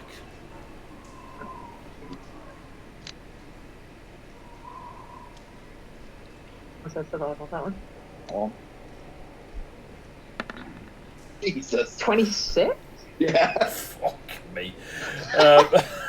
Yeah, you successfully fill that vial with hydra blood. No! That's going to come into us as a component. So useful at some point. I've got demon ash and hydra blood. It's We're at least going to make a good cocktail. We're going to make something grotesque. You're going to make the final big bad is what you're going to make. How big are the individual heads? The individual heads are about the size of Zek. Wow, they're like 3 foot tall. So we couldn't make ourselves like 4 sets of fancy hydra-based headwear. You could give it a go. So hear me out, Vane. On this same train of thought, Are you? we sever the heads, strip all the flesh off, and just literally use their skulls as bone armor. Yeah, I'm totally with you on this. I feel like it'd bring party unity if we all had like a identical matching set of dead hydra. You're going to call yourself would Hydra, be- aren't you? You're going to call yourself fucking. I kind of like the idea of leaving the flesh on them and using the goblins as puppets. What? Why are you using me as a puppet? So you could be inside a head, just kind of legging it around and then working that. It would be awesome. We could run around. She means that us two using the Hydra head as a puppet. We could. Right. They're not you as a puppet. We can run around every time we run forward. Its mouth opens and closes. Yep, yep, yep, yep, yep. It could go along saying wacko wacko wacko. I mean, if you had a whole like group of you could just hollow out the skin, and like 4 goblins could be the body, and then like 2 for each the necks, and then 1 carrying the skulls. So what are you doing with this Hydra? Oh my god, that's an amazing idea. Do perchance we have, a bag of magical holding stuff, or are we just on regular bags? You're on regular bags. We're on regular bags. I've never heard of a bag of magical holding. But he's heard of dice. Bag of magical holding. Zach, why are you doing shifty eyes when you say this? Yeah. Well, there was this time in a previous life where I'm sure I was once told by a guy in a pub that in a land far, far away of cold and ice, there were no magical bags of holding. Is it Bilbo's dad? Jesus. Well, I don't know, tell you it what, sounded I'll very probably northern. do- I mean, if we're convinced this thing is dead, we could always take small samples now, come back and dismember the rest of the body for trophies later. That's the bit. It's basically if we don't have any magical means, there's no way we're carrying it out of here. I mean, That's there's one my thing. only. Yeah, that's fair. We could always just see if there's anything in its stomach. That's always a good way to go, but its blood is corrosive. But it depends what it's eaten. If it's got many heads, it's likely to just pull things down. If they're quite large, there might be stuff in its stomach. I mean, its head's big enough to swallow me whole, I'd guess. Don't fire That off. would be my only advice if you wanted to loot it properly. But we're going to have to be really careful because of, obviously, it's acidic in nature. Well, I'll stand guard at this impenetrable darkness wall here while you guys do some. Kevin, is your sword magic? Sorry? Is your sword magic? Yes. That means it won't corrode. I understand. I will attempt to slice its stomach open the way that most knights are shown. In other words, I'll start with what is effectively the collarbone and slash it on the belly until I get to the bum. Give me a survival check. 14. He said bum. Bounced off. Fucking. Yeah, you managed to open it up. Now, there's no finesse involved here. Yeah, I got that. I'm not a butcher, sorry. You are. You butchered that Hydra, mate. I have no finesse expertise as a butcher. You're a good butcher. Glad you're not looking at As that you slice it open from collarbone to bum, very descriptive there, a lot of gunk, intestines, stomach content, all pours out in front of you. Give me a reflex save. Damn it, my one weakness. 23. Jesus. You are fine, although you do hear the tss as the blood and stomach contents, stomach acid rushes over your booted feet. But you take no damage. Within there are a multitude of crushed skeleton limbs, bones, from where you've no idea. There doesn't seem to be a discernible featuring skull or anything like this. There are a couple of chunks of rock. that may or may not have just been got in crossfire while he's eating everything else. There is 2 glands that seem to just be hanging out of the stomach on the floor, dripping some sort of acidic ichor from them onto the floor. The glands are about the size of a, would you know, a size 3 football? Yeah. A what? A very, very big D20. Size of a basketball. There you go. They're a bit smaller than a basketball. A netball. About the size of a netball, Zach. There you go. Oh, okay, about as big as my head. Just going round all the sports to get to a ball. Yeah, about as big as your head. I understand. So these are the things that street urchins play with. Yes, all over the world. Ah, is this the ones that they inflate and then tie them in a knot and then kick them round? But there is no other shiny. Okay. Oh, plus side, at least we know it's dead. Yep. Right. So Oh. now you've made a mess of the floor, now what? What? No, well, we're... Sinis was wondered if maybe it had some gems or something in it. I don't know. But no, it's got No some signs of a blocks. lair around where I am, I guess. There's what, sorry? There's no signs of a treasure pile or anything. Jesus, no. No, it's not.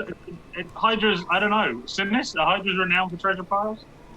Oh, it wasn't treasure I was looking for. It was seeing if there was anything identifiable in it, so we might know what's in here further. Oh, I see. Because it looks like it wanders around eating lots of other things, but by the looks of its stomach contents, there's just a lot of hydra head in there. And whatever that bone belongs to. Or the hydras. I mean, gland looks like it's some sort of poison gland. We could always cut some of its skin off and wrap it in that, because its skin's probably immune to it. But if we can't be bothered, we can always just leave it. It's a bag of acid. It's not. Well, as our exit is, as far as we know, above us, we're going to have to backtrack through here at some point.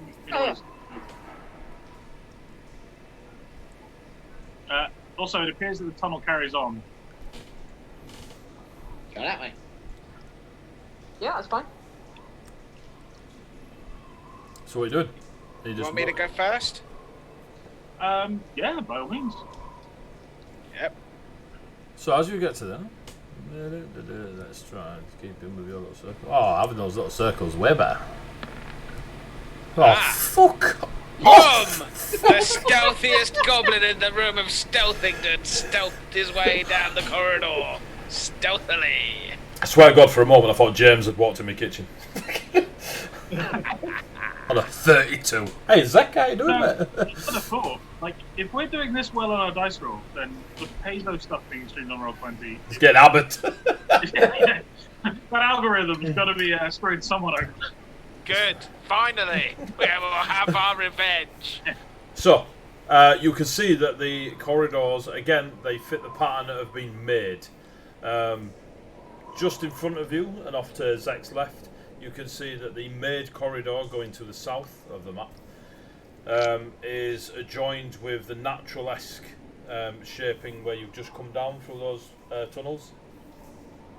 It goes pathway to the north and a pathway to the west. But again, the darkness is still blocking.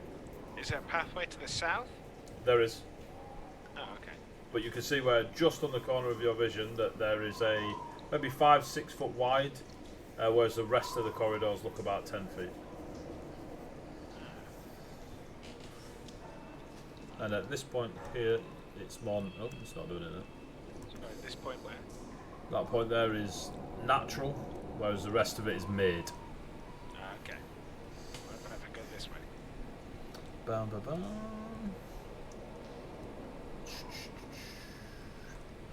You see a natural tunnel starting here, and obviously further along down here.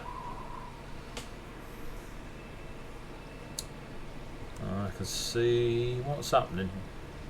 And they don't have a clue. Down here. There you go. You can see now that you've to the west here. Planning on falling in love. Enters a. Oh, I didn't know. Cover it. Boom. There you go. There's another room. But it stops. There's a wall here that you can't see. Now you can see. There's a wall here.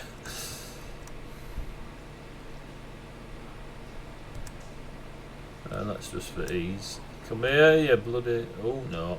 I really should have learned dynamic lighting for this. Bam, bam, bam, bam, bam. So yeah, that's another room with 2 8 to 9 foot pillars going straight up to the ceiling. In here, there is no dwarven, no druidic, but there is a horrible scratching scripture that is jagged and sharp all around the walls. Is it goblin or orc? It is neither. Well, I don't know what it is.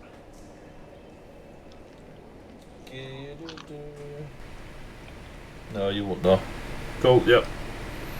That is a natural tunnel that starts where you were going down there.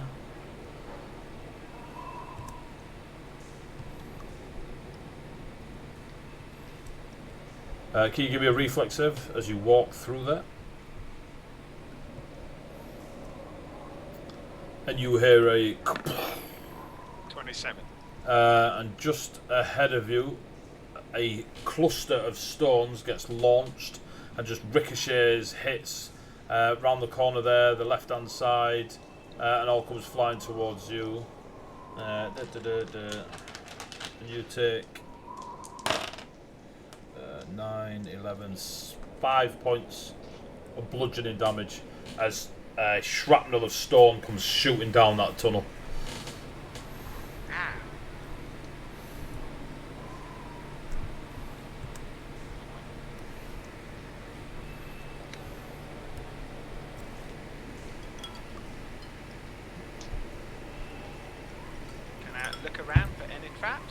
You can now, if you want.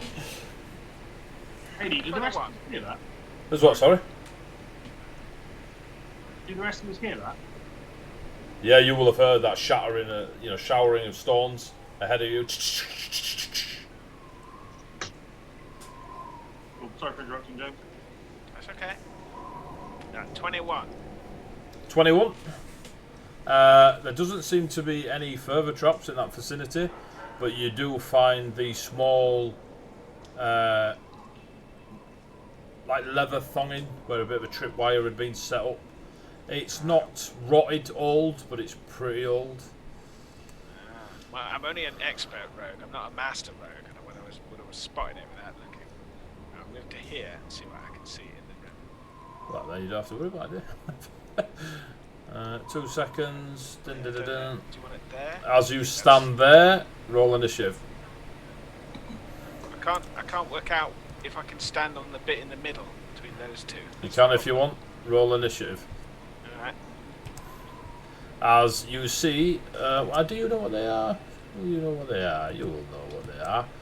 Yes, yes. 22. Oh. Is that blacking you out, isn't it? Yeah, I can't see anything. I've lost myself. Why is it doing that? There we go. I can see my legs. There we go. Right, so all of you roll initiative right now, please. Boom. Well, I just sort this out for Mr. James.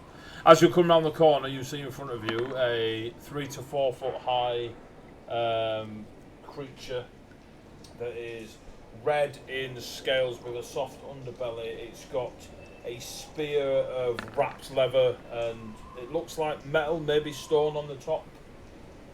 This creature is what you know to be a kobold. My mortal enemies! Best creature ever. Now playable. Now playable. Good, you might be playing them all in a minute. If they release the APG in Europe. Oh, Jesus Christ, you're going to love this. Oh, yes. I mean, you didn't put the initiative. Oh my god, they're so cute. Tracker up. I am going to do it in a sec. So.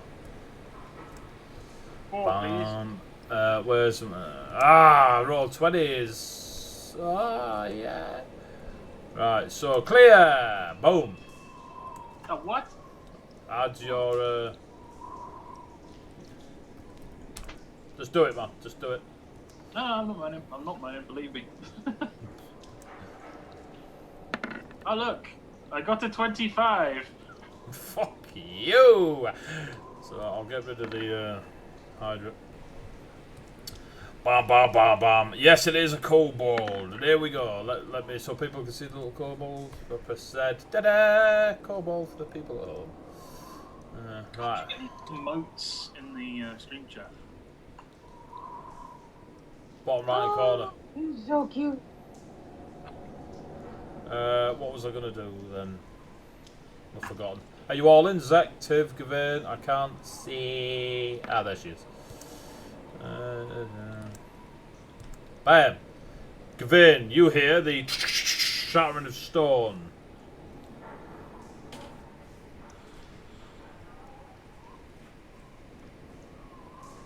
What do you do? Oh, music, that's what I'm going to do.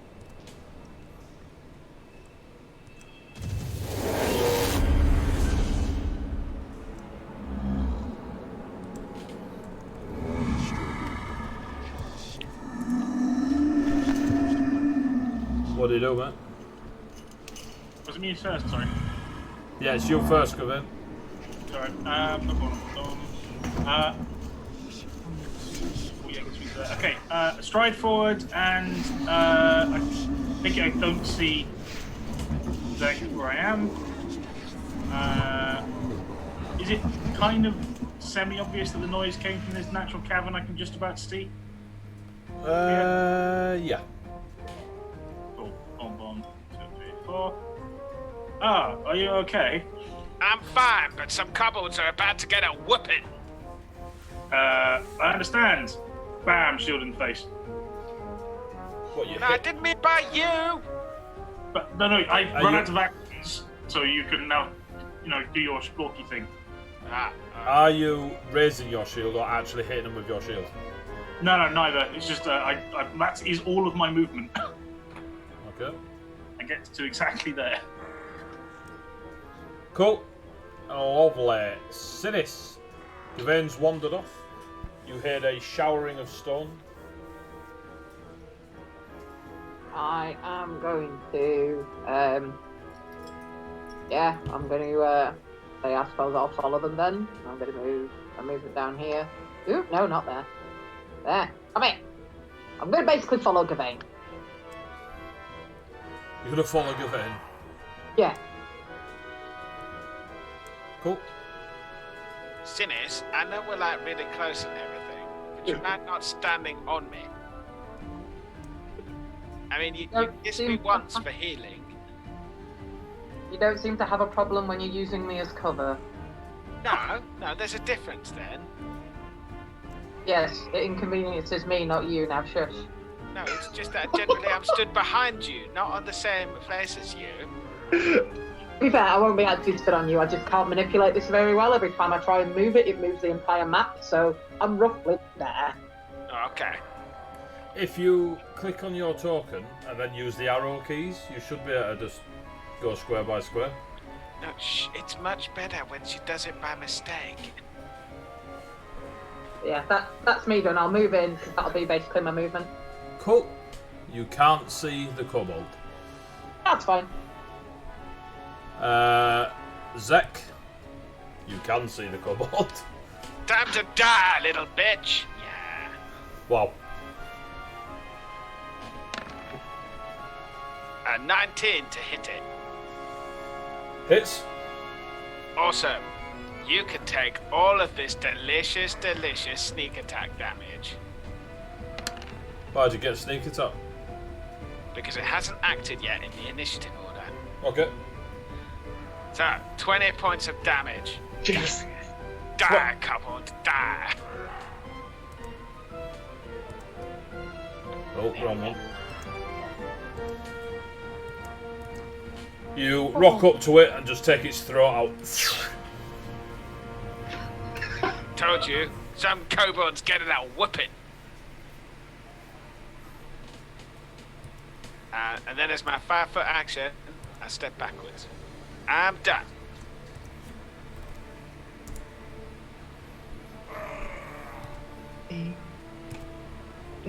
Right, so after Cine, after you, it is Tavir. Are we still in initiative? You are. Yeah, for just one cold.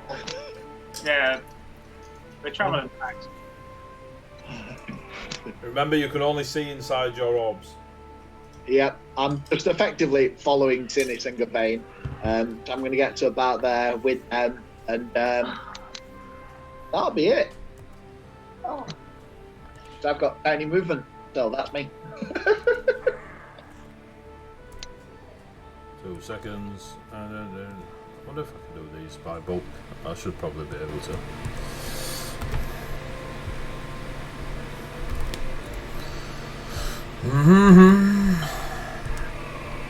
I'm pretty sure you can group them, so those that play. Yeah. But I'm just going on what I pre-rolled, so. And poor little you.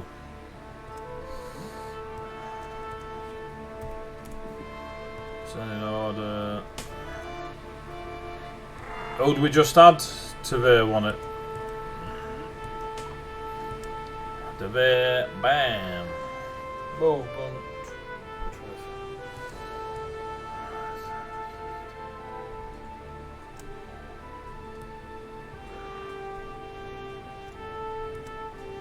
There's an ocean of black fog of war and there's red sparkles coming out of it.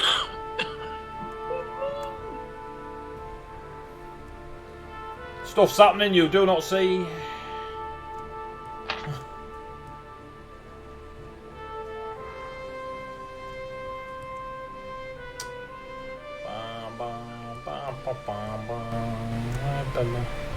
Sinis, just behind you, you hear a,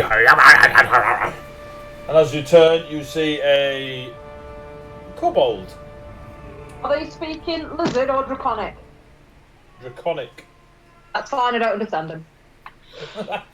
And it will launch one of its. It's got about 3 spears torn its back, one in its hand, and it will launch one of its spears at you. Alright. It will probably miss. 21. That hit. God damn. I'm on, yeah, 18. I'm a bad. Alright, fair. You are a bad. I'll let you off. That is 6 points of piercing as it launches its spear at you. And you get clipped. To there, you see the spear hit Sinis. No. And then we go to you.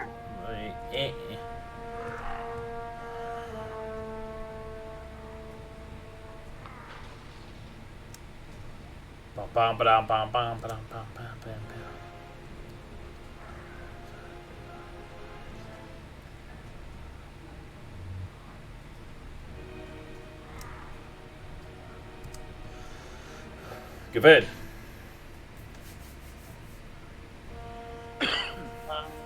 So I can hear more movement behind us.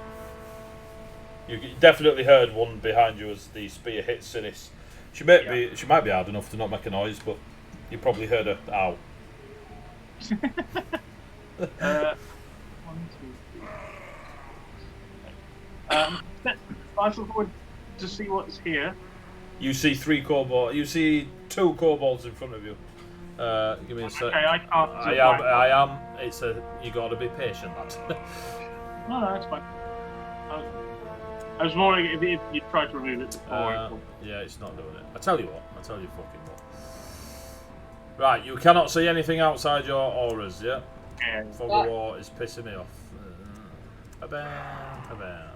The monsters are not on the. The monsters you can see are there. I won't put the other ones on until you get near them, if there are any more.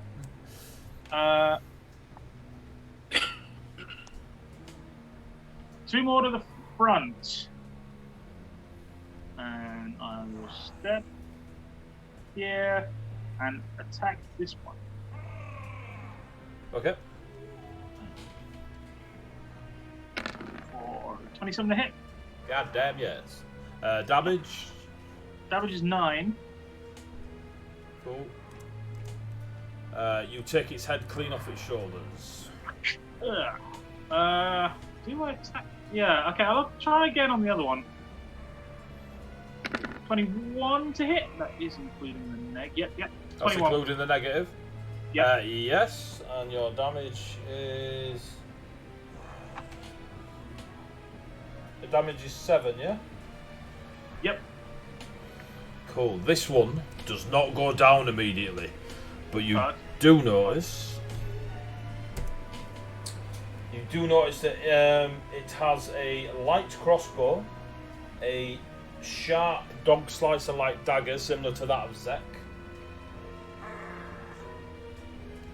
and the scales of it are more of a purple-esque amethyst type colour. Okay. Yeah. Right, that's my go. Slam. Oh, Sinis. So in front of us, I've got Albino and Amethyst Boy. You can see this one. You can't see this one because he's round the corner. Oh, the one that I can see, can you make me a word save? No. What did he roll? A 9. I rolled a 9, but I doubt he's got a plus 30. Plus 1, so 10.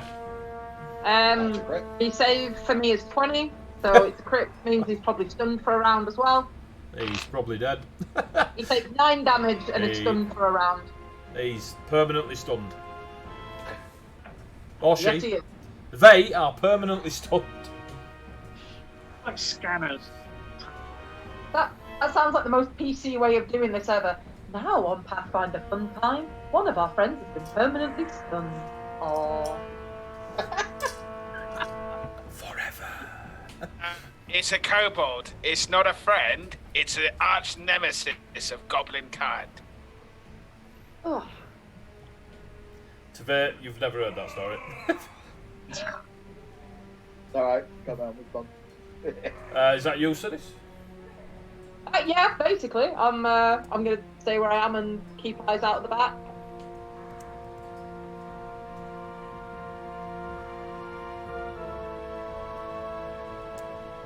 Both Tavir and Sinis, you see another one again. This time its scales have got a. Will that show you if I do that? Whee! They've got like a real deep amber colouring to the scales. I love these chibis. I love them. And what it will do is.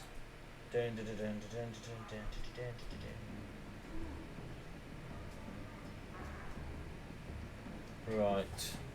It will cast fear. Right.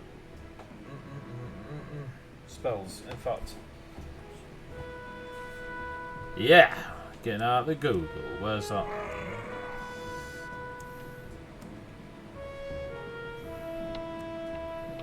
Bam, bam, bam, bam. So, fear. Is there a search thing on Archives of Nethys? Yeah, bottom left. Ah, there we go. Fear. Ooh, fear. Yeah, it's casting fear. That didn't work. Why didn't that work? Turn on another aura. Come on. Yeah, I was going to say you'll need your... What? Well, the search thing's not working. Ah, there we go. Takes a little time. Fear. There we go. Page 337 is what I wanted. So, can I have a will save from you, Sinis? I don't know what your aura does. Can you let Sinis know, please? How dare you? What does that say? 19? 9. No, 13. I may use a hero point. Let me roll that. Yeah. Yeah. Yeah, I'm gonna use a hero point. We had 3. You're now on 2. 16's better, but I'm not wasting a second one, so I'll just take the effect. 16 instead. Give me a second. Is that with your help? What's your thing do, Gavin? I stand strong and face with danger and my allies do the same. Whenever I become frightened, reduce the condition value by 1 to a minimum of 0. At the end of my turn, when I would reduce the frightened condition value by 1, I'd also reduce the value of 1 for all allies within 15 feet. So if nothing happens to this effect going off, it's just that I can reduce it in my turn. Right, cool. So you failed, so you are currently frightened 2. I do not know what that means for cracking. I'll have a read. You are frightened for 2 rounds.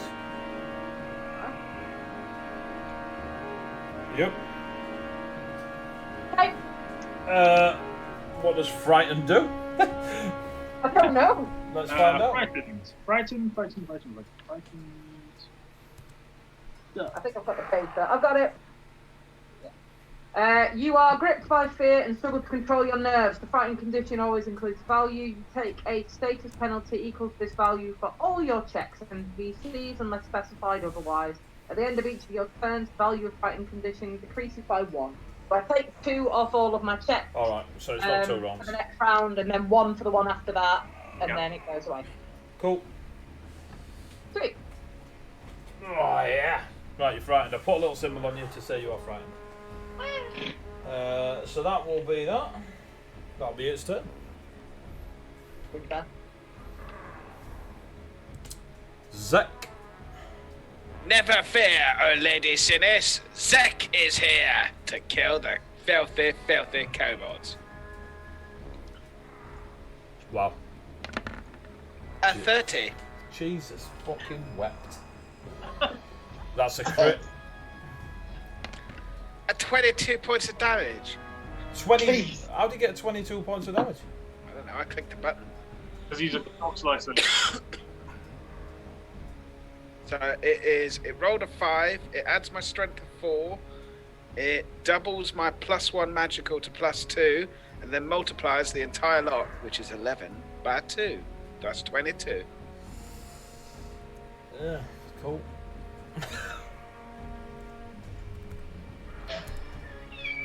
You attempt to take out the kobold's throat, but fail to do so. It is still standing there. It is pissing blood everywhere, but it does not drop. Wow, this one's hard. I'm going to try and stab it again. It will probably die this time. No, I get a 9. You get a 9. You don't critically fail. I can't do math. Okay, that's it. That's my 3 actions. Cool. So excited. Today, there is a fucking hanging out of its arse kobold. This one's hardcore. I mean, the other one went down like a sack of spuds. I mean, but is it very clever to stand where it is doing days? Well, it's not very clever, no. 18. Oh, that's a lie. It's a 9. I added the stats. I added the stats to the hydra. So a 9 is a crit fail. So it's So it's dead. It's permanently stunned in the same spot that its mate was. Permanently That stunned. one still counts as mine. Alright, dwarf. Sure. And I'm going to, and I'm just Give me going to over here. get the corridor behind us. Sadly. So the corridor does lead off to the west and does lead off to the north, and it is the same features as though somebody has made it that way. Yep, we came from there. I'm backtracking to where, basically, in case it had mates. It does. You should. I can now see the mate. Yeah, I was just checking the stone there, but yeah, you can now see I it's don't have any action to do anything to it, so that's the end of my turn. But yeah. cool.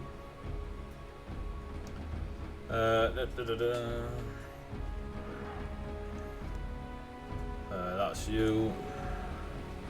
The one in front of Gavin.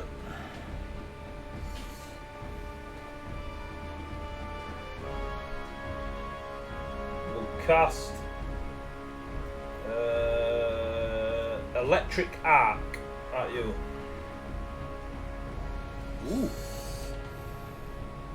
Which I'm pretty sure is a save from you, but let's find out.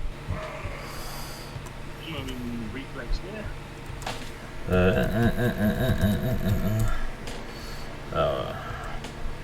Waiting. Oh, your hero point in that. So, it's a will save, mate. Oh, it's a will save. Hey, it just disappeared. It was on what I wanted it. Sorry, reflex, yeah. So it's a reflex saving throw. Yeah, I hear a point in that. 17? 17, DC 20, so you fail. So you... It's hard to beat. Spellcasting modifier.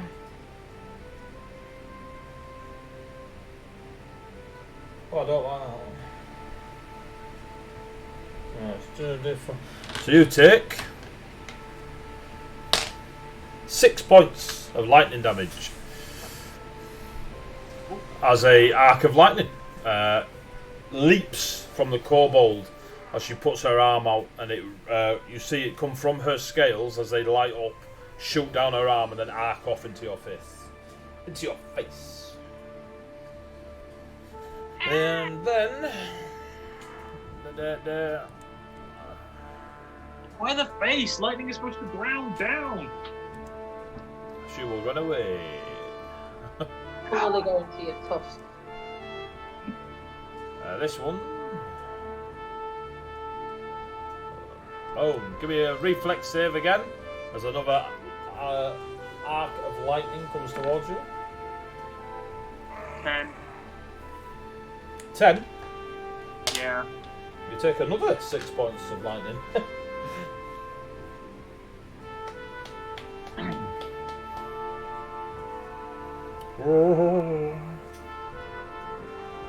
And then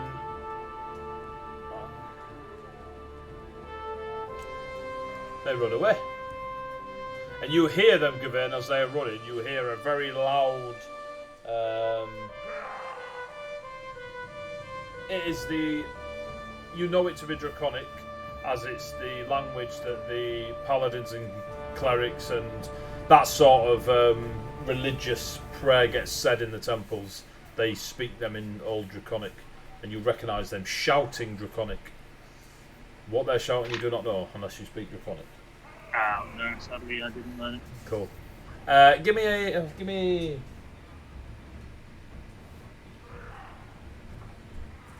Roll a d20 and add your intelligence. Oh, that's asking a lot from a paladin. 17. Cool, they're shouting a warning. There might be more. Bam. It's your go now, Gavin. Yeah. I have to find out.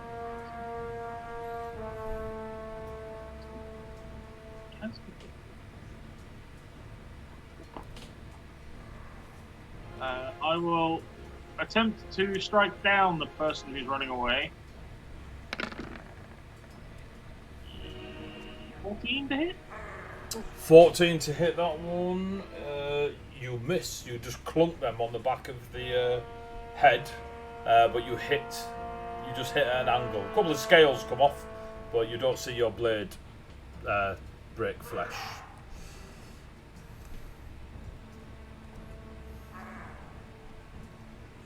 Then I'm going to run back here and say, they are retreating. Take part and ready your defenses. Sinis, you can reduce your prone condition by 1. Okay. So you're only at -1 during your turn. Okay, cool, thank you. It's now your turn, Sinis. Cool. I know they've engaged in something up here. Is that me? Click on him. So I'm gonna move me. Oh, stop it.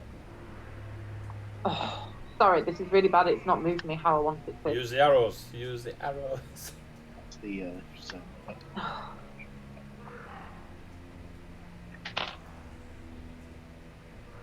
I'm going to move to there. Cool. You see a kobold trying to stab to there. Cool. Can you make me a wisdom save? I probably can't. 19. With a +1. Yeah, he doesn't make it. He takes 9 mental damage. Some sort of slush puppy type substance pours from its eyes and nose, and it hits the deck. Badass. That's me. Zek.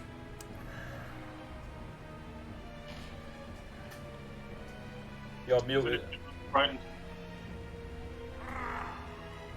Yeah, you're no longer frightened. Sweet, thank you. So I'll take that little icon off you. Don't let them escape, Gawain. Which way? Which way? They Yeah. haven't run far. Keep going. Left? Oh, my left. But you're right. I'll spin on the spot and then run this way. You run into 2 and kobolds stab with strange one. Last gemstone attack. scales.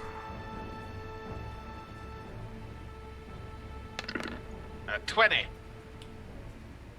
20 hits. 10 points damage to this one.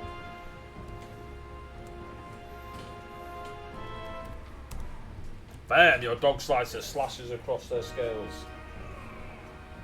That you done? That's me done. Today. I know that he's right there. I can hear the voice, but I'm going to follow the path that I know it is, so... That's one movement. 2 movement. I can see him. I'm going to stay there. Well, I'm going to stay there when I can see him, but I'm out of actions to actually help. Cool.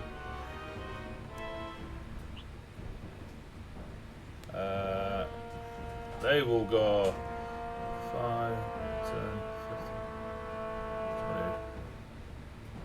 20. Hang on. 5. What is? Bam, bam, bam, bam, bam, bam, bam, bam, bam, bam, bam. Hmm. 5, 10, 15, 20, 30. Push. Can you both give me a reflex save?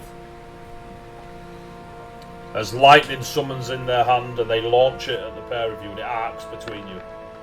Jesus Christ. Fear my mighty reflex, for it is great. Right, I need one off to there as well. I'm going to reroll that. Alright. Oh, you just failed, Mr. Tibet. Oh, no. DC 20. So, Yep. but at least it's not a crit. So,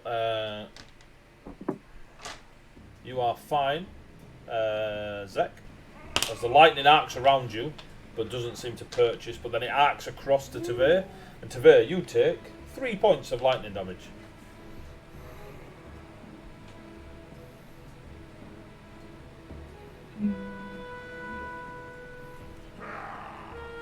Ow.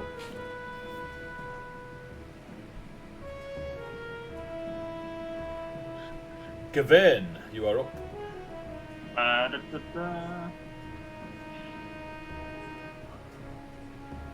Come back, little goblin. It's dangerous to go alone. Here, take this.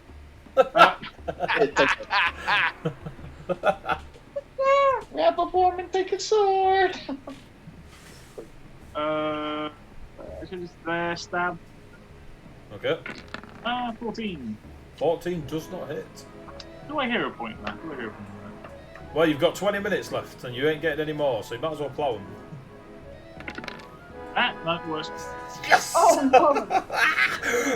Take 300 points of damage. You take, Take 27. you take 3 points of piercing damage. That's me done. As Gavin rocks up, here, take this, and then stabs himself with his sword.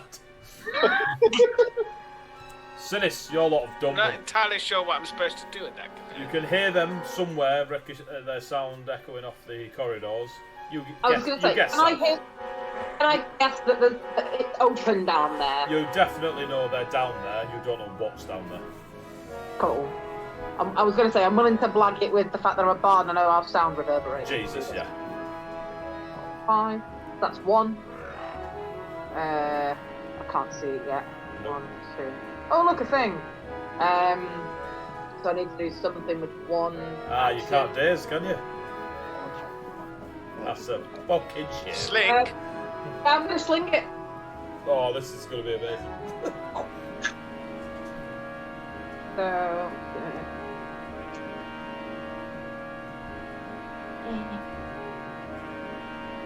Right, you're gonna have to tell me which one it's up with.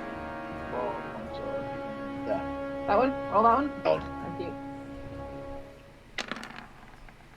Yeah. Yeah, no, I missed. Really? 21? 21. I think I haven't scrolled up. It hasn't scrolled down, sorry, I thought that was a 14. Yeah, no, I hit it. Right, yeah, 21 hits. It is 3 points bludgeoning. This one here. Yeah, that's me. Cool. Zek.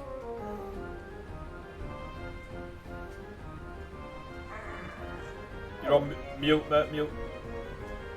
My time to shine, Kobold, as I step in behind it. Go. It is flat-footed, and that is a 25 to hit it. That hits. It's not a crit hit. Not a crit hit. Oh, okay. But it will take my sneak attack damage. Cool. Stand dogs. 18 points of damage in total. 18. Can 5, 10. Hang on. Give me a sec. I need some reflex saves. Definitely off Gavin and Zek. Oh, come on. It's reflexes with the paladin. 23. 7. All of you. So I need Tavir and Sinis. When you take the life of this kobold, the gemstone scales upon it glow even brighter and brighter, and then the entire kobold seems to disappear in a glowing light of almost pearlescent orange, and just explodes, and you get a flash of superheated light go over the 4 of you. What do we get? Are you sticking with that, Stu? I can't. I've hero pointed away. I have no hero points left. Cool. James is fine. Tavir's fine. Sinis is fine. So you 3.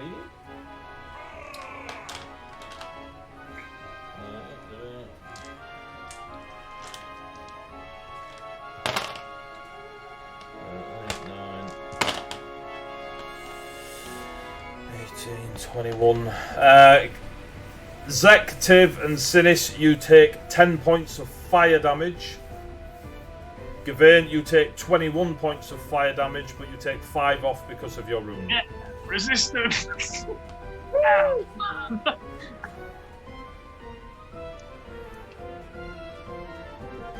When that happens, Zek, this one here, halts, drops to their knees, and screeches in agony to the just the air. Yeah, damn feckin' right. I'm coming for you next, you little bit. Wow. No respect to the dead, eh? No, it's kobolds. They're like my mortal enemies. They're the mortal enemies of goblins everywhere, except Tiv, apparently. And yeah. Cool. So, Tiv, it's your go. Walk forward. Oh, wrong one. Walk forward. 5, 10, 15. Well, you're already crying. I feel kind of bad, but... and can you make a will save, please? Probably not. 9. Oh, it might be higher. 9. No, it's higher for this one. 15. Oh, still fail. 7 mental damage. They turn to face you and their eyes are glowing the same colour amber of the scales on their skin. Oh, dang. Is that you? That's Steve? Yeah, Oh, got look. my action. It's their go. That's one.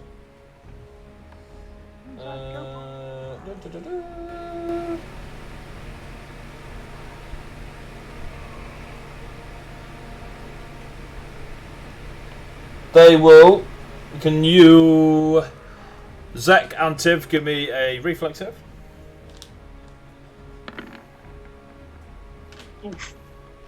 I'm gonna hero point that. I'm not. Tiv, Zek, you are both fine and take. Well, no damage. You take no damage.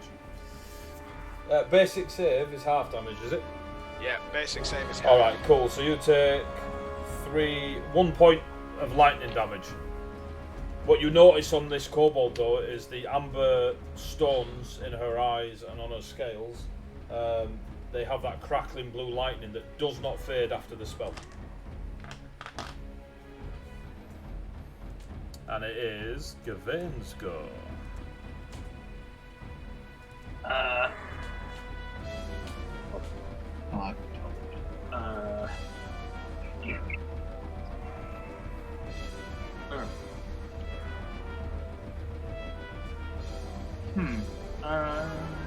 Can I see the crackling blue lightning even though it's currently in darkness? Nope. Okay. The only two people that can see it are Zek and Tiv. Engaging something over there. I can't get past them. I'll just say out to them, it's like, I'm just gonna heal myself temporarily. Is that you? No, that's an action. Oh, you're gonna lay on hands and damage yourself for 18. Yeah, I the know. way that I roll 20 raises things to hilarious. Right, that's one action. Step there, see kobold go. Kobold. Now you can see the lightning amber kobold. I will attempt to hit it with my sword. Cool. 25. 25 does indeed hit, albeit it is not a crit. Nope, 8 damage. 8 damage. 17 plus 8. 25. Cool. Is Sinis out of range? Oh, I'm loving this. Bam. Nope, Sinis is not. Can all four of you give me a reflex save, please? As the kobold, again, there is a flash of blue lightning and amber tinge to that blue lightning. Oh, I'm hero pointing that shit. As the kobold explodes in arcane energy. Sir Gawain failed. Sinis failed twice. Yeah, I thought I'd hero point it, didn't work. Tiv I'm failed. I'm going to use my last hero point and still fail. Still fail. Where Zach, did you do yours? 27, is that yours, Zach? 27. Yeah, cool. So Zach, you're taking half. You three are taking this much lightning damage. Oh my god. 25, 28 points of lightning damage. I think that's all of us unconscious. I think, Is it a critical success for me or a normal success? 27, normal. Okay. Did you say 28, AD? I did. I'm bang on 0. And that's halved for me, yeah? Halved for you, yeah. Cool. Fucking yes. Except my fucking hydra. Not that. Are they all unconscious? yeah. Yeah. Now it's my turn. It's actually Sinis's turn. I've never been in a state of unconsciousness. What are my options? Roll a d20. Oh. No, I don't, if you're bang on 0, I think you're not dying. Or do you have to? Just unconscious. Do you have to go below? Oh, so you're just unconscious. So you're fine at the minute. Did they? I don't do anything. Not at this Oh. minute. I will lie here and do nothing. Do nothing. Zach, what are you doing? I will smile smugly at the Ricky. death of my arch nemesis. Gavin. Good. Oh yeah. Also, you know the kobold is dead. Oh, I mean the Gawain is dead. I will pop a potion and put it into Gawain. You are still in initiative. Yep, that's one action. Cool. Yeah. Just so you know. Roll 3d6, Gawain, and thank me in the morning. And then I will pop another potion and I will put it in Tiv.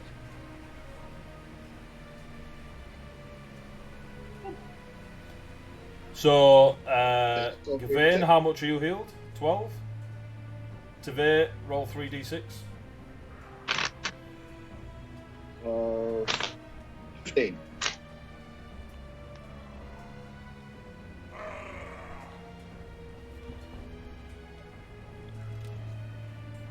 That's it. And then I will step towards Sinis. But I've run out of actions. Tave, hang on, I was looking at something then.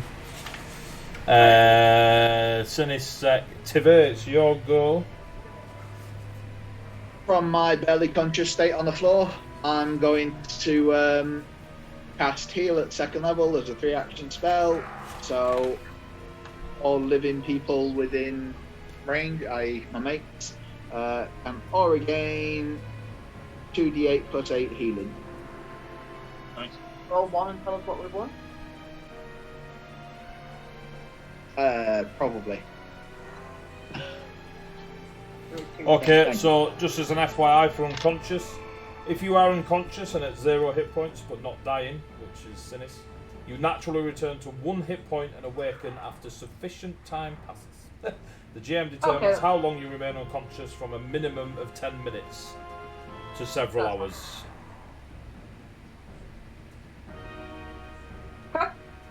Obviously magical healing. If you are unconscious and have more than 1 hit point, which you don't, that's cool. If you have a hit point but are unconscious due to other things, you can be shaken awake and stuff like that. But because you are 0 hit points, it's per time or the heal that he's just thrown at you. Yeah, that's fine. Thank you. Cool. All my buddies regain 13 HP. Nice. Oh, is it mass? Nice one. Yeah, basically. After it's the action turn, it's all living creatures in range. Cool. So, Unfortunately, 2d8 are all 4. you, Sir Gavin, it is your turn. Give me a perception check. 23. You can hear a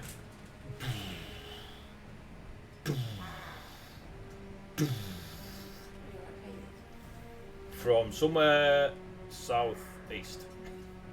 Does that sound like molten kobolds exploding? Nope, it sounds like something very large and heavy. Nah. Okay. Everybody get ready. We may have incoming, big incoming. And then I'm going to stand here and see if I can and raise my shield after getting up, obviously. Yep. And thank you for the heal. Healing. I should say. So this That's okay. You owe me a lot of money. Sinis, you, after being absolutely exploded on, I'll reword that in the cut, is up an atom.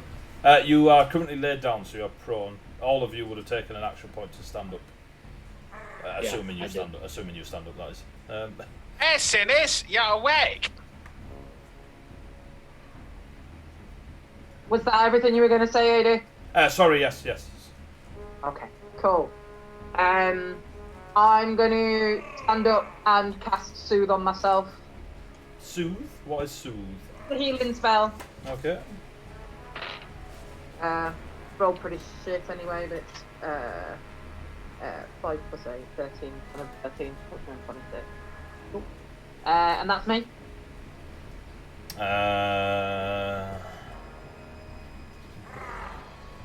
I'm gonna I've get got a the bit. time. I'm gonna get a bit cliffhanger here. Bang.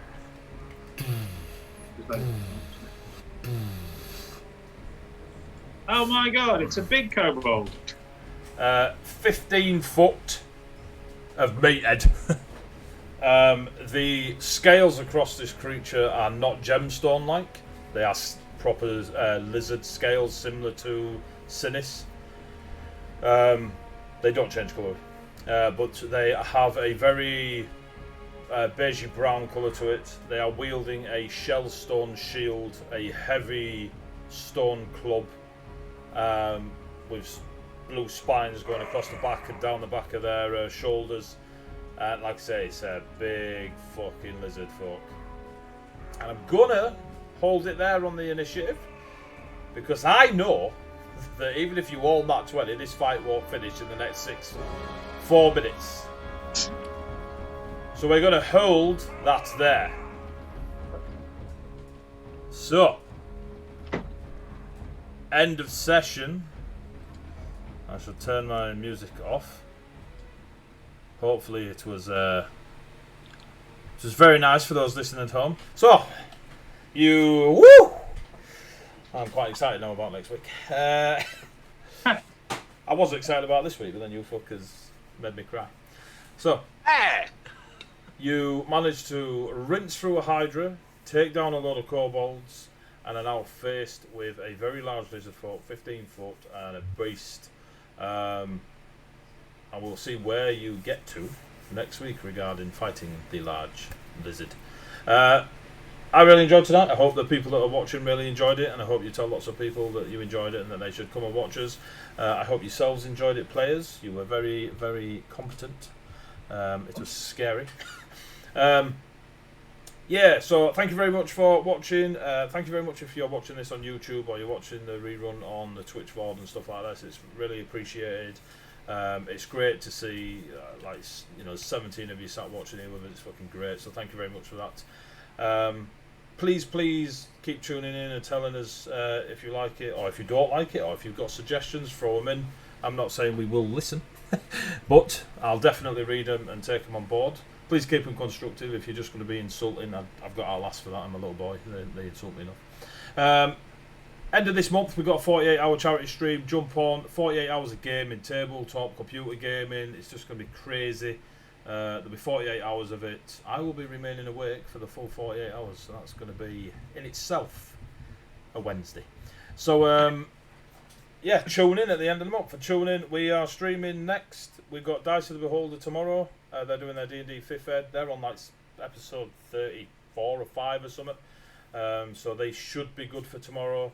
If not, then I might get some other streamy stuff going on. I might do some world building stream where people can Q&A, but I'll let you know what's happening tomorrow.